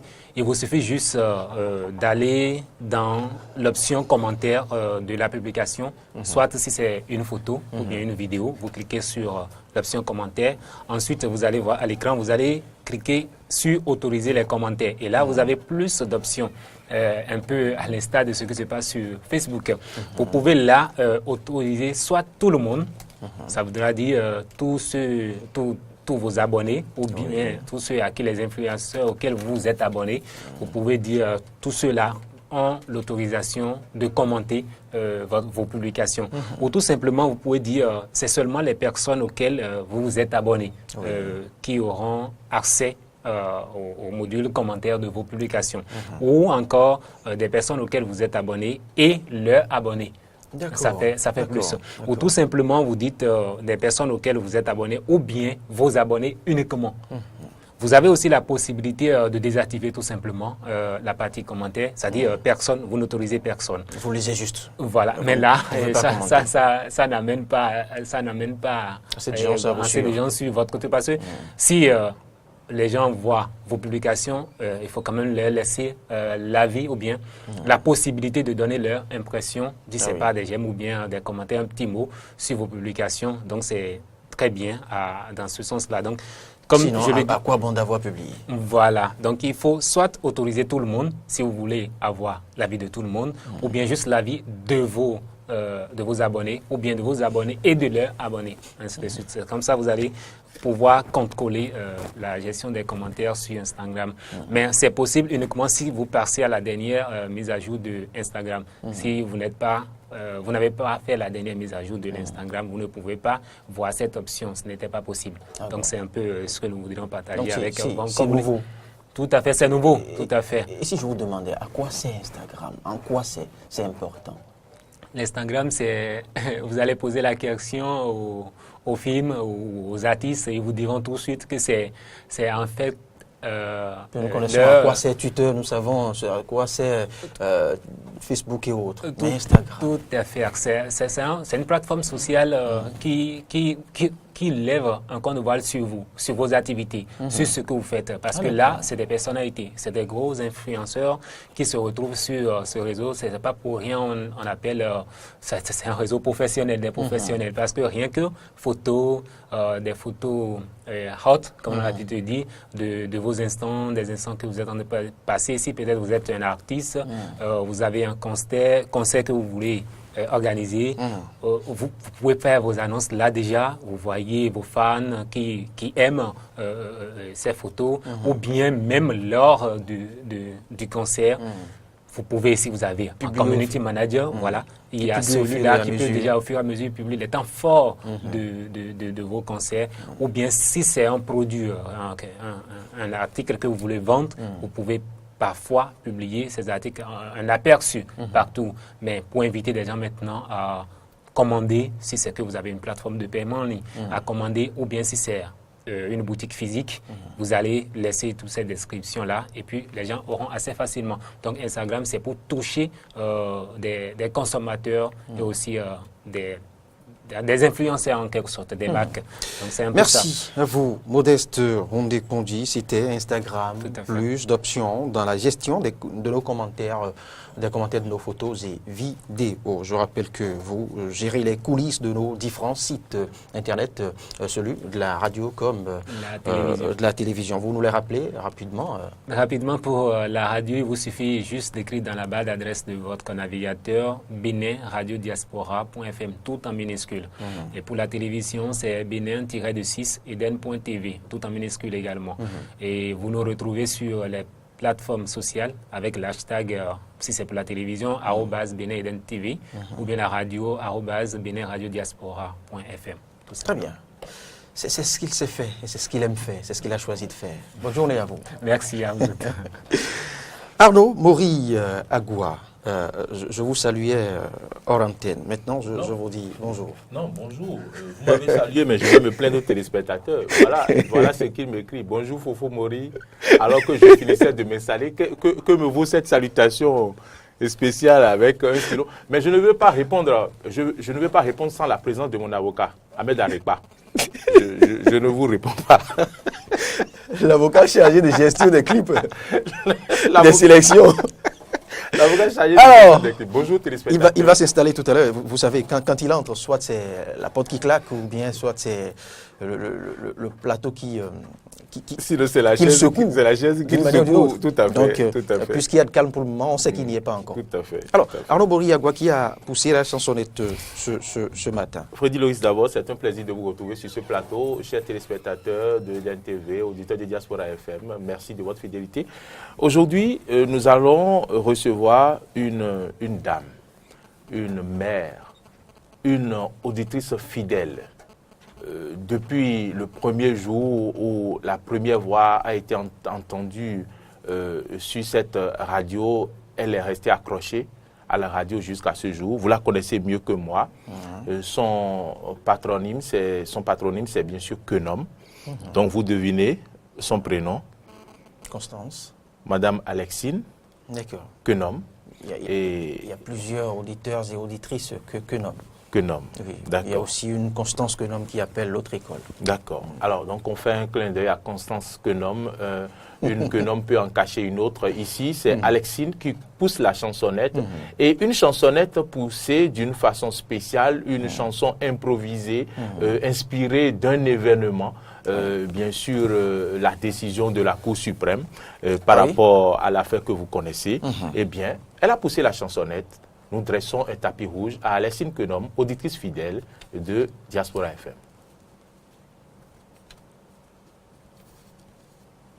Non, ça va venir. Rassurez-vous. Moi, je suis rassuré. Dans quelques secondes encore. Je sais que ça va venir. Le temps de permettre à Helmut, comme l'envie, de gérer la kyrielle, la pléthore de boutons qu'il affronte. Hein. C'est quand même délicat ce qu'il fait. Oui, cette chansonnette-là, il faut... Bon.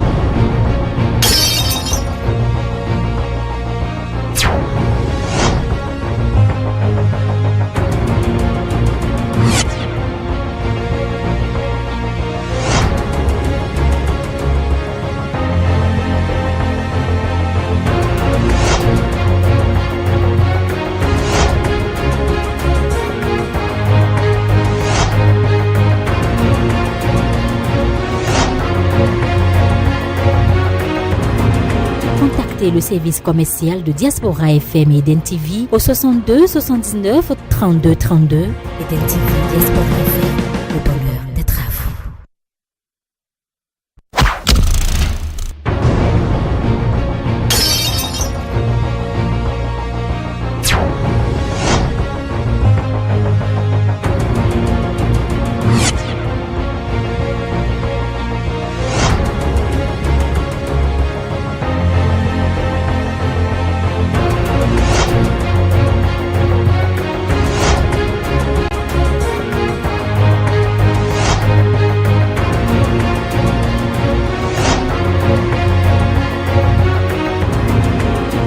Le service commercial de Diaspora FM et Eden TV au 62 79 32 32. Eden TV, Diaspora FM, le bonheur d'être à vous. On ne vous pose pas un lapin, on y revient dans quelques petites minutes. Mais avant, je reçois Ahmed Arikba pour la sélection d'Eden, le clip national. Bonjour à vous, Ahmed. Bonjour à vous, Loris Fouadi d'abord. Bonjour à nos amis auditeurs et téléspectateurs. Et Mori Agua qui m'a trouvé un nouveau surnom ce matin. Oui. Ouais, son avocat, c'est ça. Oui. Il vous commet d'office. Je prends tout, il n'y a pas de souci. Je précise que vous n'avez pas goûté à une seule seconde de cours de droit. Ah si, vous vous trompez, puisque j'ai fait du droit justement. Du moins en première année. Alors, le clip. Le clip du jour, chers amis, la sélection d'Eden. Donc, et on accueille ce matin un monsieur qui vient nous demander finalement de ne pas pleurer. Il vient nous aider un peu à donc. Bon, ne pleurez pas. C'est vrai qu'il y a quelques soucis parfois. Voilà, certaines situations on pleure pas, tendent à nous amener donc à pleurer. Mais lui qui vient nous dire donc qu'il n'y a pas de raison de se plaindre, qu'il n'y a pas de raison de se lamenter, à vivement des mains. C'est le titre de ce clip qu'il nous propose. De garder un tel message. Justement. Et qui nous propose cela justement? C'est un chantre, c'est un monsieur qui fait donc dans du gospel à l'état civil. C'est Mponu Didjoro, qui est né le 1er septembre 1975 à Porto Novo. Et son nom de scène, Johnny Sourou, évidemment, qui a commencé la musique à l'âge de 12 ans dans la chorale des enfants de l'église apostolique de Davy à Porto Novo, évidemment. Et après avoir donc subi des tests, il est entré dans la chorale Seigneur en 1988. Chers amis, il fait un bref passage dans la chorale de l'église protestante méthodiste Cité de Grâce de Roisuma. Et puis il intègre le groupe Le Peuple de Dieu de l'artiste John Migan en 1992. Quand on parle de John Migan, évidemment, on parle de gospel ici au Bénin. On ne peut pas ne pas citer ce nom-là. Donc, il a beaucoup collaboré avec ce dernier. Et c'est tout naturellement, tout fatalement, finalement, donc, qu'il en est sorti grandi. Et qu'aujourd'hui, autant on parle donc de John Migan dans la musique gospel ici au Bénin, autant il est impossible de parler gospel ici au Bénin aujourd'hui sans citer le nom de Johnny Sourou, qui nous propose ce titre, sorti il y a quelques années en arrière, bien évidemment, à Vivement des Mains. Nous sommes lundi et les lundis, vous savez, on parle gospel. Ce capital dont vous parlez, ce capital se sent, ça se vit dans ses œuvres, dans la qualité des différents ouvrages qu'il nous propose. Voici Johnny Sourou, voici à Vivement des Mains.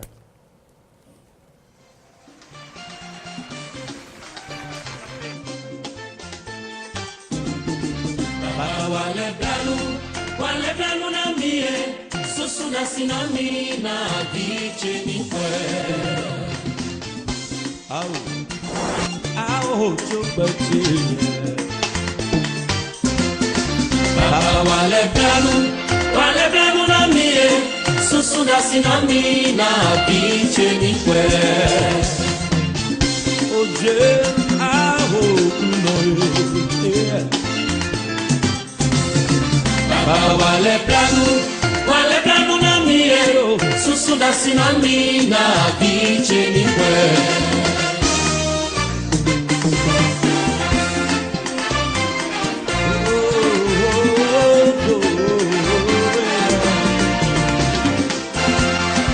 Oh, Bruno e Bilimie.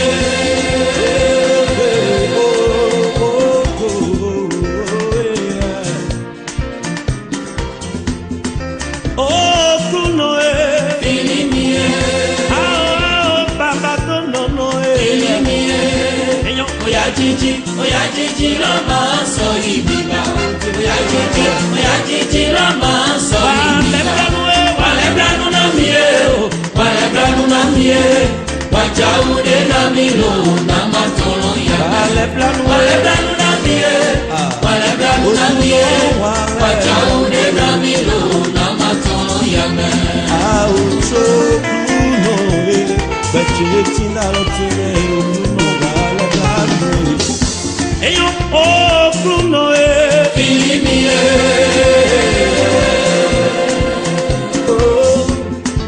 Okuno filimie. Ah papa tono filimie. Oya jiji la maso yiba. Oya jiji la maso yiba. Wale planu na mie, wale planu na mie. Wajaude na milo na matoro ya planu. Wale planu na mie, wale planu na mie. Wajaude na milo na matoro ya me. Nyema chulo na no nyakwepe lo. Abadoro no Nyema chulo na no aumede koto kluno Abadoro no Nyema chulo na we afopa mede koto kluno Abadoro no Kotueno si kako patakapo alors tu me weti. Si kako patakapo alors tu me weti. Aniuka elo, aniuka tawe. Jesu aniuka elo, aniuka tawe. Aniuka nyena wabasi monduna ngoya. Eta utukawe nyena wabasi o retongoya. Wajaude no milo, no motono yame baba. Oh kuno filimie.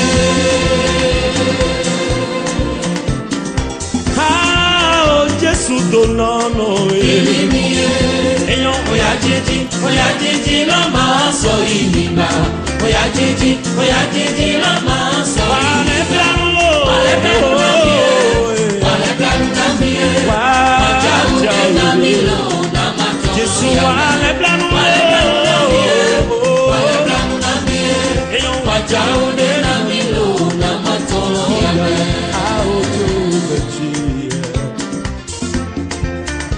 Oya jiji pe mo kulo maso juro yaba. Oya jiji pe ao oya mo yimi ye mo jolo oya jiji oui. Point de lamentation, point de pleurs, hein, point de peine, c'est ce qu'il disait un peu Johnny Souro à l'instant pour le titre. Bon animateur oui. Ne s'est pas servi de ce morceau, hein, réveil matinal. Dans cette playlist. Et quand il en parle, c'est qu'il en sait quelque chose. Oui. Johnny Souro, chers amis. 2007-2008. Ah si, justement. C'est l'un des morceaux qui signait le réveil matinal. C'est en 2007 qu'il est sorti le morceau. Et si vous dédicaciez ce morceau à ceux qui souffrent une bougie de plus aujourd'hui? Ben pourquoi pas. Et à ceux qui ont connu des promotions à divers endroits, dans divers domaines. Et on le dit félicitations. Ben voilà. C'était Johnny Souro, chers amis, point de lamentation, point de pleurs, point de peine, voilà. Au plan international. En 2007, il faut savoir que sa carrière solo, il a démarré en 2001, même si je le disais, donc il a beaucoup travaillé hein, dans l'ombre avec John Megan déjà dans les années 92. Bon à savoir. En intermettant, on va finir, puisqu'on est lundi, et puisque c'est toujours donc dans du gospel qu'on fait. On retrouve un groupe, nous sommes en Congo, voilà, en Afrique centrale. On devait le suivre normalement la semaine passée, je pense que ça n'a pas pu se faire. Ils sont frères, ils sont sœurs, ils sont cousins, cousines et tout. Et ils forment le groupe Makoma, Zambé Nabomoyi pour le titre du morceau qui arrive en fin d'émission. Très bien, merci. Bonne journée à vous. Je vous laisse le temps de vous préparer pour dans une vingtaine de minutes sur la 102.3. la musique à l'info. Et on se rattrape maintenant avec vous, Arnaud Mori Agua. Tout à fait. J'étais quelque part où quand même ils m'ont parlé de Ahmed Arekpa qu'ils adorent suivre à l'écran. C'est très bien. Ahmed Arekpa, c'est à votre actif. La chansonnette maintenant. La chansonnette maintenant. Alors, il se met à créer. Il crée maintenant carrément. Alors, nous allons retrouver enfin Madame Alessine Kenom, que Ahmed Arekpa connaît bien. Ah si, une grande auditrice de la radio, l'une des plus fidèles d'ailleurs, qui appelle quasiment sur toutes les émissions. On va permettre aux autres qui ne la connaissent pas encore de la découvrir. Voilà, pourquoi pas.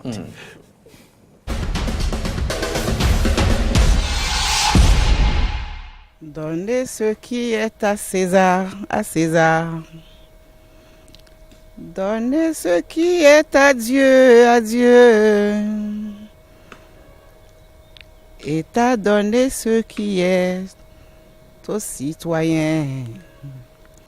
Justice, on vous remercie de dire le droit. Donnez ce qui est à César, à César. Donnez ce qui est à Dieu, à Dieu. Et t'a donné ce qui est aux citoyens. Justice, on vous remercie de dire le droit. La justice a dit le droit pour monsieur le PDG Samuel Dossou Aouré. Donnez ce qui est à César, à César. Donnez ce qui est à Dieu, à Dieu. Je crois que l'heure a sonné. Et il a eu ce dont il avait rêvé. Il a conçu, il a réfléchi, il a investi. On a failli le lui arracher. Mais Dieu est à la veille. C'est ça ce que je peux dire pour ma chanson, la petite chanson que j'ai. C'est une chanson, c'est un mot qui existait avant. Hein. Donner ce qui est à César, mais moi je l'ai traduit un peu à une petite chanson pour dire donner ce qui est à César, à César. Donner ce qui est à Dieu, à Dieu. Je dirais bonne chance et beaucoup de courage à M. Dossou Aouré, un homme discret.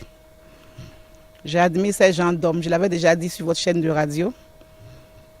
Et il est comme le président Patrice Talon, qu'à peine il s'affiche à la télé, à peine il se fait voir, mais il travaille dans l'ombre. C'est les gens d'hommes que j'admire. On vous insulte, ne dites rien. On désinforme tout autour de vous, ne répondez pas. On vous attaque, calmez-vous. Faites ce que vous avez à faire pour le pays. La population le vous reconnaîtra. Donnez ce qui est à César, à César. Donnez ce qui est à Dieu, à Dieu. Et t'a donné ce qui est aux citoyens.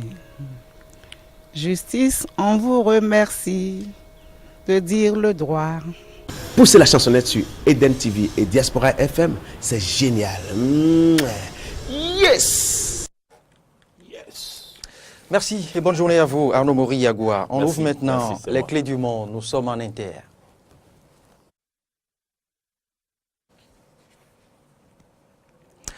J'annonçais tantôt les clés du monde avec James William Gbagidi, puis après ce sera la revue des plateformes avec Carlo François. On ouvre, si tout va bien, si la régie concorde avec nous, on va pouvoir parler du Cameroun anglophone quand le sécessionnisme se radicalise.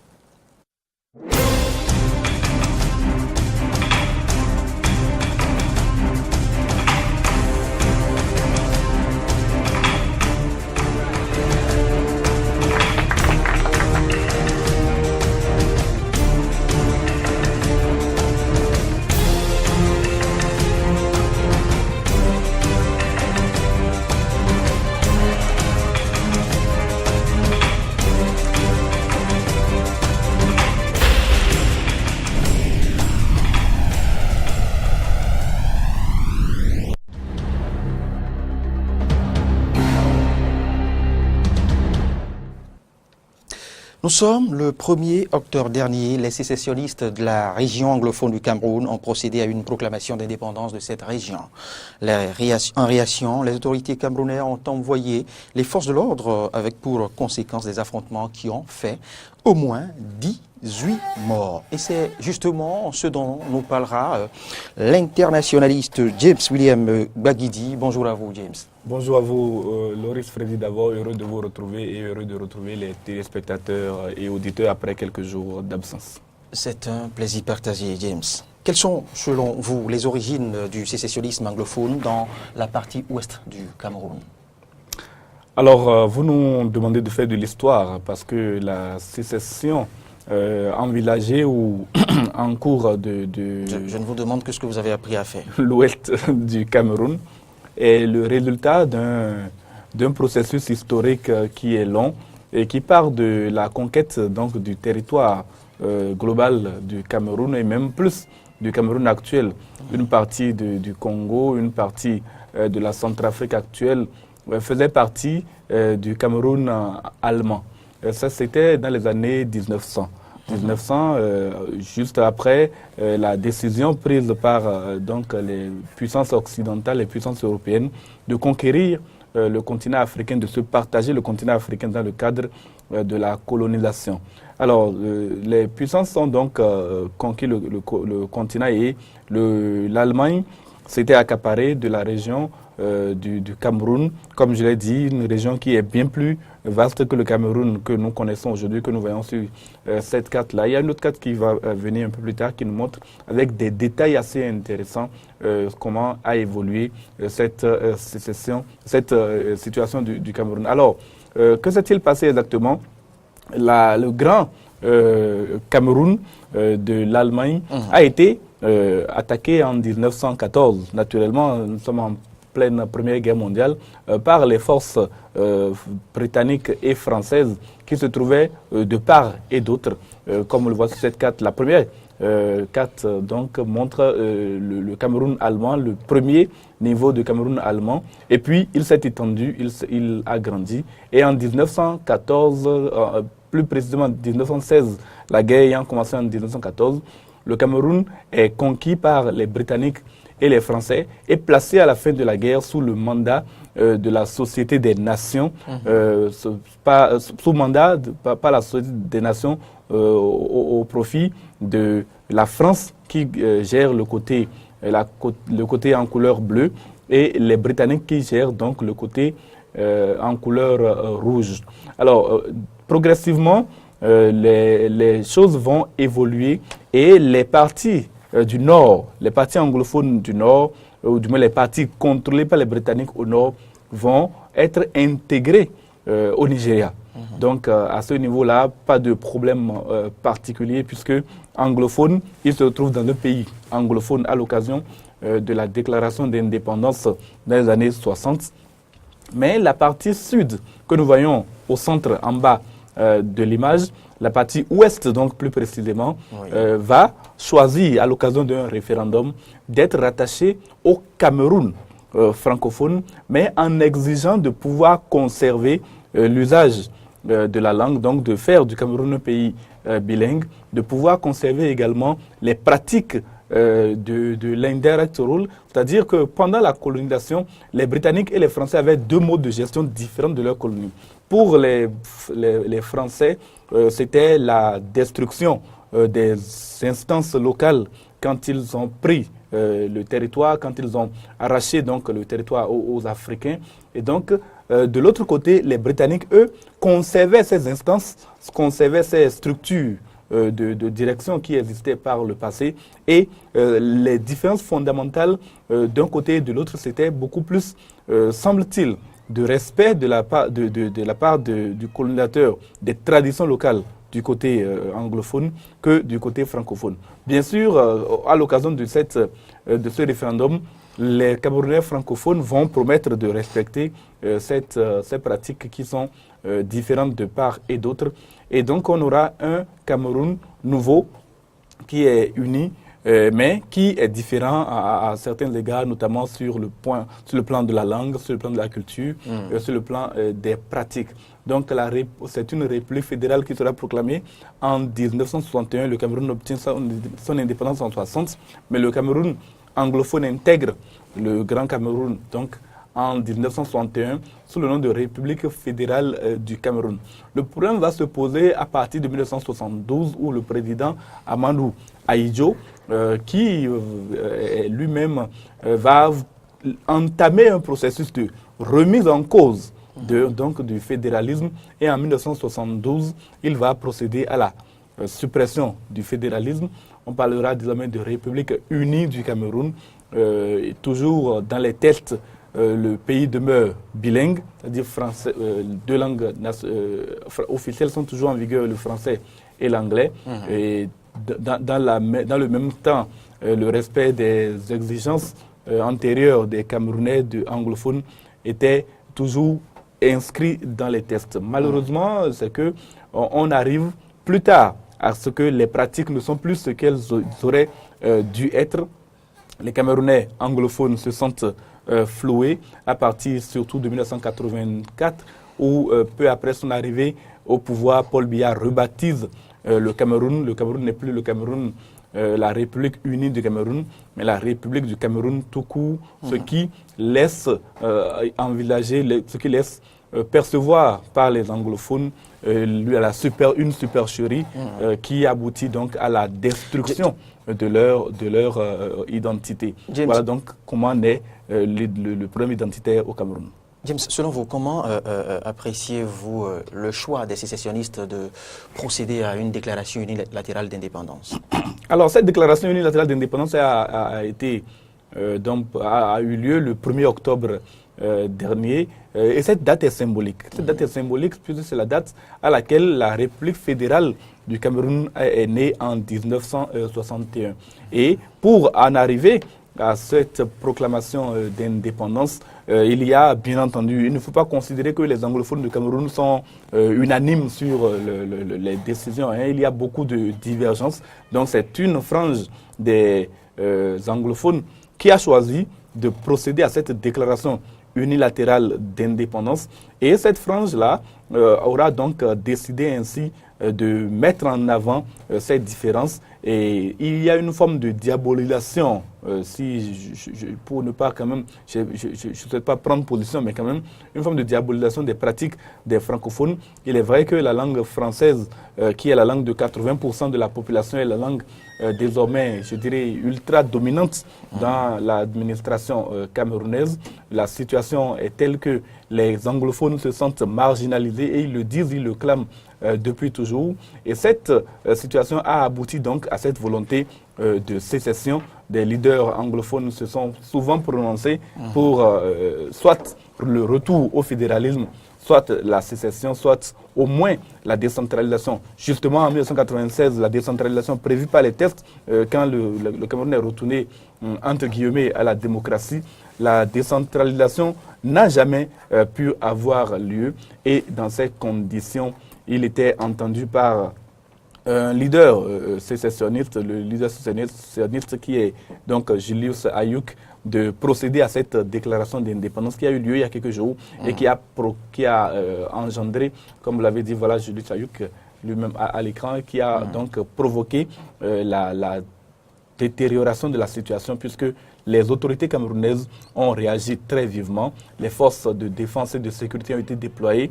Les autorités de part et d'autre ont carrément décidé de mettre fin à cette volonté d'indépendance et cette bagarre qui est en cours est à la base de plusieurs morts, comme vous l'avez déjà dit. James Soulian Baguidi, la déclaration d'indépendance de l'Ambazonie ne va certainement pas prospérer. Mais Ambazonie. Oui, c'est bien Ambazonie. C'est le nom que les sécessionnistes veulent donner à leur région. Pourquoi ce nom? Ça m'a l'air un peu bizarre. Mais dites-nous pourquoi cela ne va pas prospérer.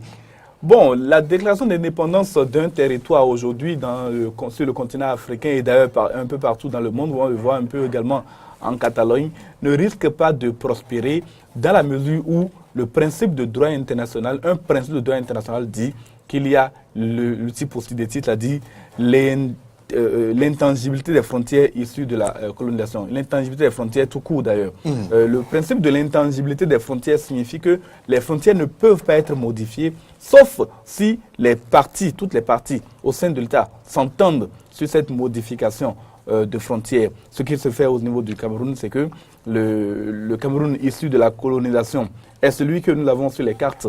Aujourd'hui, ce Cameroun-là n'entend pas accepter une sécession et donc la communauté internationale ne reconnaîtra jamais, en tout cas pour l'instant, c'est ce qui est entendu, ne reconnaîtra certainement pas l'indépendance de cette fameuse Ambazonie. Et il faut également noter, pour ce qui concerne donc cette tentative de déclaration d'indépendance, qu'il y a des risques pour les pays de voir sur leur propre territoire des revendications sécessionnistes émerger si jamais ils accordent cette reconnaissance à cette Ambazonie dont nous voyons également là le drapeau. Le drapeau. Voilà.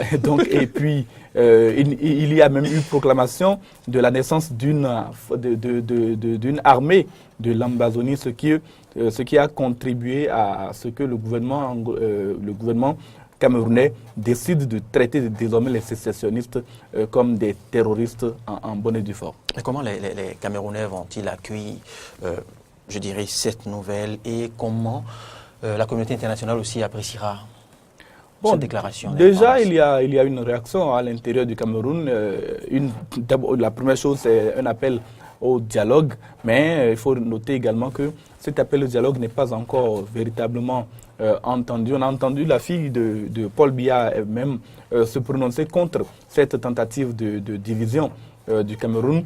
Il y a même au sein des anglophones, comme je l'ai déjà dit, plusieurs leaders qui estiment que ce n'est pas du tout encore le moment, ce n'est même pas du tout le moment de parler d'indépendance, mais plutôt de retour au fédéralisme. Vous connaissez peut-être John Frondi, leader historique de l'opposition au Cameroun, qui a déjà été candidat à plusieurs reprises à la présidentielle au Cameroun, qui a affronté Paul Biya à plusieurs reprises et qui a été battu. Il est leader anglophone donc au Cameroun. Il se prononce contre l'indépendance, mais il serait favorable à une autodétermination sous forme de fédéralisme, et il n'est pas le seul. Il y a bien d'autres leaders qui pensent que l'indépendance n'est pas la solution au problème camerounais. Mais il faut dire que si l'ouest du Cameroun parvenait à obtenir son indépendance, il y a également beaucoup de ressources qui échapperaient au Cameroun, puisque c'est dans cette zone que l'on trouve la plupart des gisements de pétrole que le Cameroun exploite aujourd'hui et qui font sa richesse. James William Baguidi, en attendant l'Ambazonie, parlons sport maintenant. On ouvre sans le jingle, cette page des sports, si vous le permettez. Bonjour à vous, Bonjour Maurice, bonjour à tous. Par sport des mains. C'est bien ce que vous nous soufflez ici. On va aller à la découverte d'un sport de main. En fait, son nom, c'est jeu de balle au tambourin. C'est une nouvelle discipline que je vous propose de découvrir ce matin.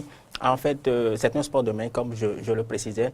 Et l'année 1861 est retenue comme étant l'année de l'invention de ce sport. Et ça procède du remplacement d'un cylindre en bois qu'on appelle brassa par le tambourin. Et c'est ce sport que Thomas Dossoudan veut implémenter au Bénin. Et au Bénin, on est encore à l'étape d'équipe dans 2 départements, le littoral et puis le mono. Et c'est justement dans le département littoral que Laurent Tonekes a surpris donc ces Béninois que vous voyez sur vos écrans. Je parle évidemment pour les téléspectateurs d'NTV, et disputer donc et pratiquer donc le sport, le jeu de balle au tambourin. Pour ce qui concerne les règles, très rapidement, c'est un sport collectif qui se pratique en extérieur ou en intérieur. Et en intérieur, évidemment, le sport oppose 2 équipes de plusieurs joueurs sur une aire de jeu, en principe de 80 mètres de long et 18 à 20 mètres de large. Pour ce qui concerne les hommes, il se joue à 13 jeux gagnants. Un jeu est fait de 4 étapes, 15, 30, 45 jeux, qui correspondent aux fois où une équipe ne peut rattraper une balle tombée dans la limite du terrain. Et pour ce qui concerne les équipements, évidemment, on parle du tambourin sur lequel j'ai mis l'accent, le tambourin qui est donc un sec en plastique avec une toile synthétique tendue. C'est le nom de la discipline. Oui, jeu de balle au tambourin. Jeu de balle au tambourin. Évidemment, ça tient et bientôt sa fédération. Pourquoi pas, Bénin. En tout cas, c'est ce dont rêve Thomas Dossoudan. Et pour ce qui concerne les équipements, on ajoutera également, vous l'avez déjà vu sur les images, la balle qui est un instrument en caoutchouc de 65 mm de diamètre et pèse 59 grammes. Je vous propose maintenant d'écouter celui qui veut introduire, ou qui a déjà même introduit ce sport au Bénin, Thomas Dossoudan. On appelle ce jeu de balle au tambourin, comme vous le voyez. C'est un sport collectif, mais qui se joue en individuel comme au tennis. Et ça consiste à renvoyer la balle d'une équipe à une autre. Et l'équipe qui n'arrive pas à sauver la balle après 2 rebonds perd. Voilà ce que c'est que le jeu de balle au tambourin. Le décompte se fait comme au tennis, mais ça ne se joue pas au 7 comme au tennis. Ça se joue aux 13 jeux gagnants. Comment ça se joue? Comment ça se gagne plutôt? Lorsque vous renvoyez la balle et vous perdez, à chaque perte de balle, l'adversaire gagne 15 points. Et le décompte se fait sur 15, 30, 45 et puis jeu. Le jeu, c'est le premier qui atteint 60 qui a gagné un jeu. Et ça se gagne sur 13 jeux. Pour jouer, c'est le matériel, le tambourin que vous voyez là, c'est ça qui coûte un peu cher. Donc nous ne sommes pas encore en mesure d'avoir en quantité ce matériel à cause de nos moyens financiers. Donc on s'est appuyé sur la Fédération internationale pour pouvoir l'avoir. Et c'est au moment où on a eu les matériels qu'on a commencé réellement le travail. Lorsque vous jouez au tambourin, vous pouvez jouer à tout autre jeu de main. On poursuit le sport, dossier éliminatoire Coupe du Monde 2018, zone Afrique. Pour Cameroun, on connaît les 2 premiers pays qualifiés.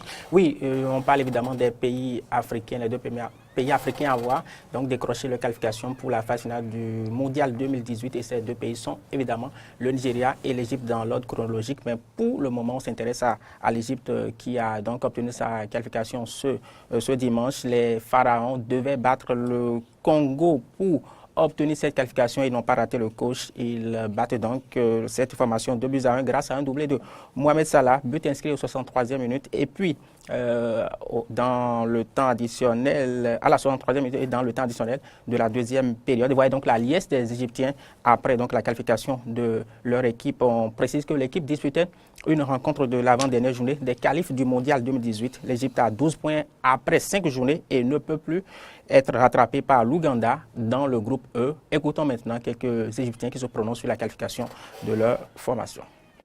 La dernière fois que l'Égypte a participé à la Coupe du Monde, c'était en 1990. Espérait voir l'Égypte en Coupe du Monde. Dieu soit loué, le rêve a été réalisé aujourd'hui. C'était un rêve dans ma vie d'assister à un match comme celui-ci dans le stade et de voir l'Égypte se qualifier pour la Coupe du Monde 2018 en Russie. C'est un grand honneur pour nous de participer à la Coupe du Monde l'an prochain. On évoque maintenant l'actualité du Nigeria. Nigeria, premier pays africain à avoir donc décroché sa qualification pour le Mondial 2018. C'était samedi dernier, après que le pays a battu la Zambie 1-0, but de Iwobi, le joueur national, à la 73e minute. Et comme l'Égypte, le Nigeria est assuré de disputer le prochain Mondial, sauf que les Super Eagles totalisent 13 points dans le groupe B. On fait le point maintenant des autres groupes. Groupe A, premier Tunisie, 13 points, deuxième RDC, 10 points. Et au cours de la dernière journée qui aura lieu en novembre prochain, les 2 sélections vont se disputer donc la première place et unique place qualificative de ce groupe A. Et on précise que les affiches sont les suivantes: RDC, Guinée, Tunisie, Libye. Dans le groupe C, le duel oppose le Maroc et la Côte d'Ivoire. Les 2 leaders donc de cette poule C, premier Maroc 9 points et deuxième Côte d'Ivoire avec 8 points. Ce qui est intéressant, c'est que ce sont ces 2 formations qui vont donc s'affronter à l'occasion de la dernière journée. Et puis enfin dans le groupe D, Sénégal, premier 8 points, doit disputer encore 2 rencontres dans le cadre de ces éliminatoires. On file en Europe pour juste évoquer la qualification de la Pologne dans le groupe E. Pologne qui termine donc premier de sa poule avec 25 points. Une qualification acquise par le pays et le pays qui doit beaucoup au talent du buteur de Lewandowski, le joueur qui évolue donc dans le championnat allemand. On aura le temps d'évoquer les autres groupes, notamment le groupe A où la France peut se qualifier et aussi le groupe B dans lequel la Suisse et le Portugal se disputent donc la première place donc de la poule. Et on signale que récemment, le Portugal a pris le meilleur sur Andorre grâce à un certain Cristiano Ronaldo qui a inscrit 2 buts. Voilà. Loris. Les 5 premiers qualifiés pour le Ballon d'Or sont connus. Oui, le magazine France Football a donc commencé par dévoiler donc les nominés du prochain Ballon d'Or et on connaît donc les noms des tout premiers nominés. On signale que tout au long de cette journée, on devrait avoir droit au nom des 30 nominés donc de cette distinction qui passionne beaucoup de monde chaque année. Et pour ce qui concerne les nominés, voici le nom: Neymar, le joueur du Paris Saint-Germain, l'ancien footballeur du Football Club de Barcelone, transféré cet été donc vers la capitale française. Il y a également Modric, le joueur du Real Madrid qui évolue donc dans le championnat espagnol. On note aussi la présence de Dybala, le footballeur argentin de la Juventus Turin en Italie. Un autre joueur du Real Madrid, Marcelo, défenseur donc du Real Madrid. Et enfin, N'Golo Kanté, le footballeur français de Chelsea, qui fait également partie de cette liste de nominés. Et je précise que tout au long de cette journée, on aura droit à d'autres noms, notamment les noms des 25 autres joueurs qui peuvent prétendre donc qui peuvent penser, qui ont des espoirs donc de remporter cette distinction, le Ballon d'Or, le très futur Ballon d'Or de football. Voilà. Merci Polycarp Aïdjinou, merci à vous James William Begidi pour la les clés du monde. Merci à toutes et à tous de nous avoir suivis. Rendez-vous demain. Demain, vous aurez le Hit Inter, rassurez-vous. Nzambena Maboui, c'était Makoma qu'on n'a pas pu vous proposer ce matin. Toutes nos excuses. Et demain aussi, vous suivrez l'actualité sur les plateformes internationales. Bonne journée.